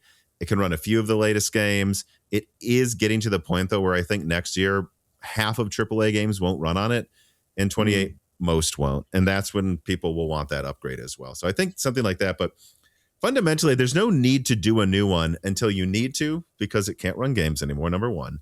And number two, when it feels different. And I think that different experience is going to be like 1440p 60 locked.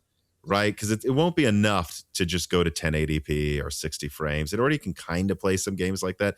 But I wonder what you think the performance needs to be, because I think it just, their business model is, we launch after Sony because we have to, because we don't have the money or the clout. But because we launch later, we can buy newer hardware that kind of competes with Sony. And I think that's when they'll be able to. Yeah. I mean, it is dependent on what AMD will have on the market, and I think that their target, in my opinion, Zen 8. Say again. They'll probably have Zen 8 and RDNA 6 by then, so they'll get a gen newer of architecture than Sony. Yeah. So I think that they need to target a level of performance that is at least 50% better than PS5 Pro with better ray tracing. That's the thing that they're going to have. This is why I think the Steam Deck 2 is going to have to wait. That they are going to have to see what the market actually leans into, and if it's fully upscalers, which it almost certainly will be, if it's fully ray traced on every game and there's no option not to have it, then that's what they're going to have to do. And if those two things are true, then they need RAM, and that's what's going to bite them in the arse, because right now they just can't get RAM anywhere near the price that Microsoft and Sony can. So that they are going to have to wait. They are going to have to wait until that they get better suppliers or the price comes down to a level that they can achieve that makes it at least competitive. Although, as you've said, the Steam machine is not really competitive with the PS5.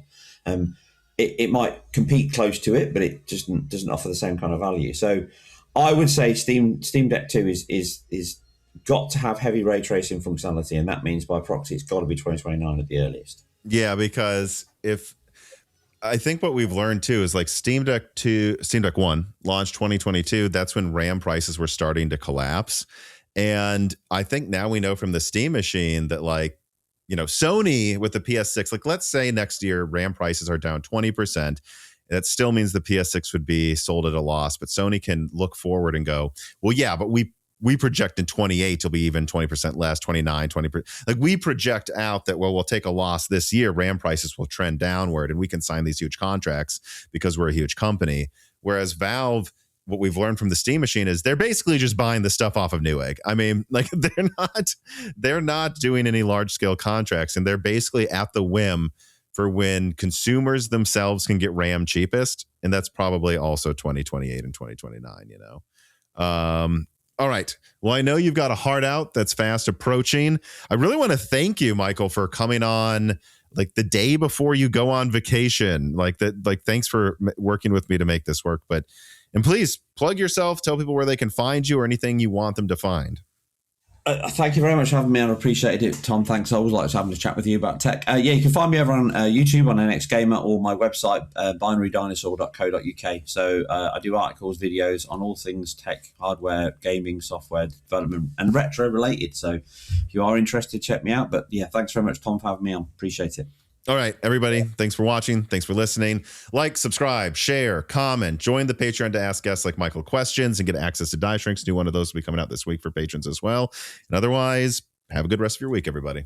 This podcast was brought to you by the YouTube channel and website Moore's Law is Dead. Moore's Law is Dead and Broken Silicon are trademarked by me, the creator, Tom. However, Moore's Law is Dead is much more than just one man. It is a team with Broken Silicon co-hosted by my brother Dan, audio editing by Gerard Cortez, renders done by the industrial designer Jean-Philippe Clermont, and special assistance also provided by Carbon Cry and Carrie No Sugata. Find all of our information at www.mooreslawsdead.com. On the About Support page, in the event you want to hire me for consulting work or hire Gerard for audio work, Jean-Philippe for industrial design work, or are interested in working with Carbon Cry or Carrie No Sugata as well, you can find all of our information there. You can also find our long-term sponsors there and show them some love for helping make this work possible. Additionally, if you are a fan and would like to mail Moore's Law is Dead some love in a letter or with hardware donations, please mail parcels to Moore's Law is Dead, P.O. Box 60632 in Nashville, Tennessee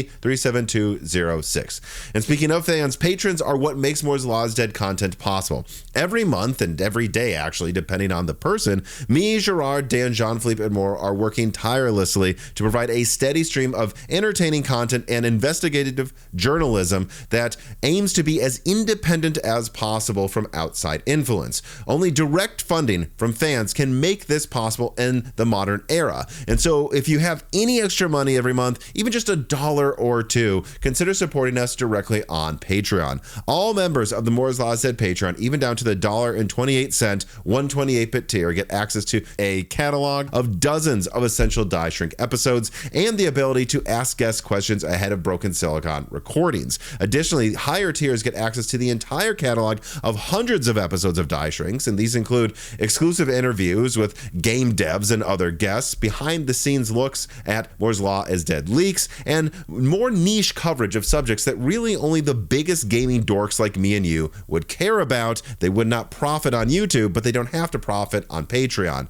And so if you're interested in that, you can get access to all of that stuff and even more at higher tiers, like ad-free episodes of Broken Silicon, the ability to ask free questions in Loose Ends live streams ahead of recordings, thanks in the credits of videos and podcasts, and access to the Discord with thousands of fans there who would love to discuss gaming hardware with you. I am one of them. And hey, if you cannot afford to support us, please just share Moore's Law did videos and podcasts with friends and family and on social media and Reddit, and give Broken Silicon a 5-star review on Apple Podcasts or your preferred podcast app. All of that stuff does help a ton as well. But as I said, this podcast would not be possible without its patrons directly providing predictable and reliable support every month. And so now is the time to give a personal thanks to the greatest of the fans. The following supporters are at the 1024-bit HBM3 or higher supporter levels: Brad Medlin, Z Jits, Daniel D, Nicholas Buckner, Deke, Aaron Close, Jan Rauner, MJB1, Daniel Hyde, GZ Ziggy, Jerem Ferreira, Valcom Alev, Jensen Wang, Sarcastro, Chris Rich, Evan Dingle, Hal Booma, Shredbird, Sammy Malas, Chris Anthenos, Tommy, Matthew Cassells, Jonathan, Jake Dude 23, Jake Martin, Winwang, Dan M 1988, Zlicky, Amiable Chief, Gamers Unite, I Should, Ian Clifford, Meat and Pork, Tim Robb, Travis Gooding, Zoot Suit Taylor, Mads, Greg, Michael McGee, Stephen Coates, Mark Mitchell, James Anderson, Mark Raidmaker, Salty Internet Pirate, Henry Zhang, Wesley Sager, Cameron, Michelle Pell, Hexa Puma, Teak Autumn, Little Germany, for the Forbidden Juice, Winstar, James I. Raider, Danny Nguyen, Brett Jones, Chuck Glidden, Seven Dick, Mac Daffy, Justin Bustle, John Swin, Austin Haggerty, Brian Reich, Joe Foot, Brian Scanlon, Hardland, Slushball, RB Racer, Men Nolis, Reg Kusis, Bing Bong 3, Solarize 80, Kikum, Sprutnik, Smash Axley, Cornstar 671, Penta Winta, Hooger, Ender Kiwi, Omega Doge, Mr. Tiger, John Wick Boomstick, Penguins Love AI, Porcelain Oats, AI Soldier 789, Karim Al Masri, Fred Burger, Rye Hill, Cheap Bulls, Kevin Kuntz, Jonathan Harris, Kainush Kakani, Bespoke EP, Johnny Trans, Zabir Ahmed, Hunter Temple, RKO, RK0, Henry Day, Dudester, John Tiberius Mirika, OMG Clover, Served Chilled, and of course, as always, thank you to Sahara for the music.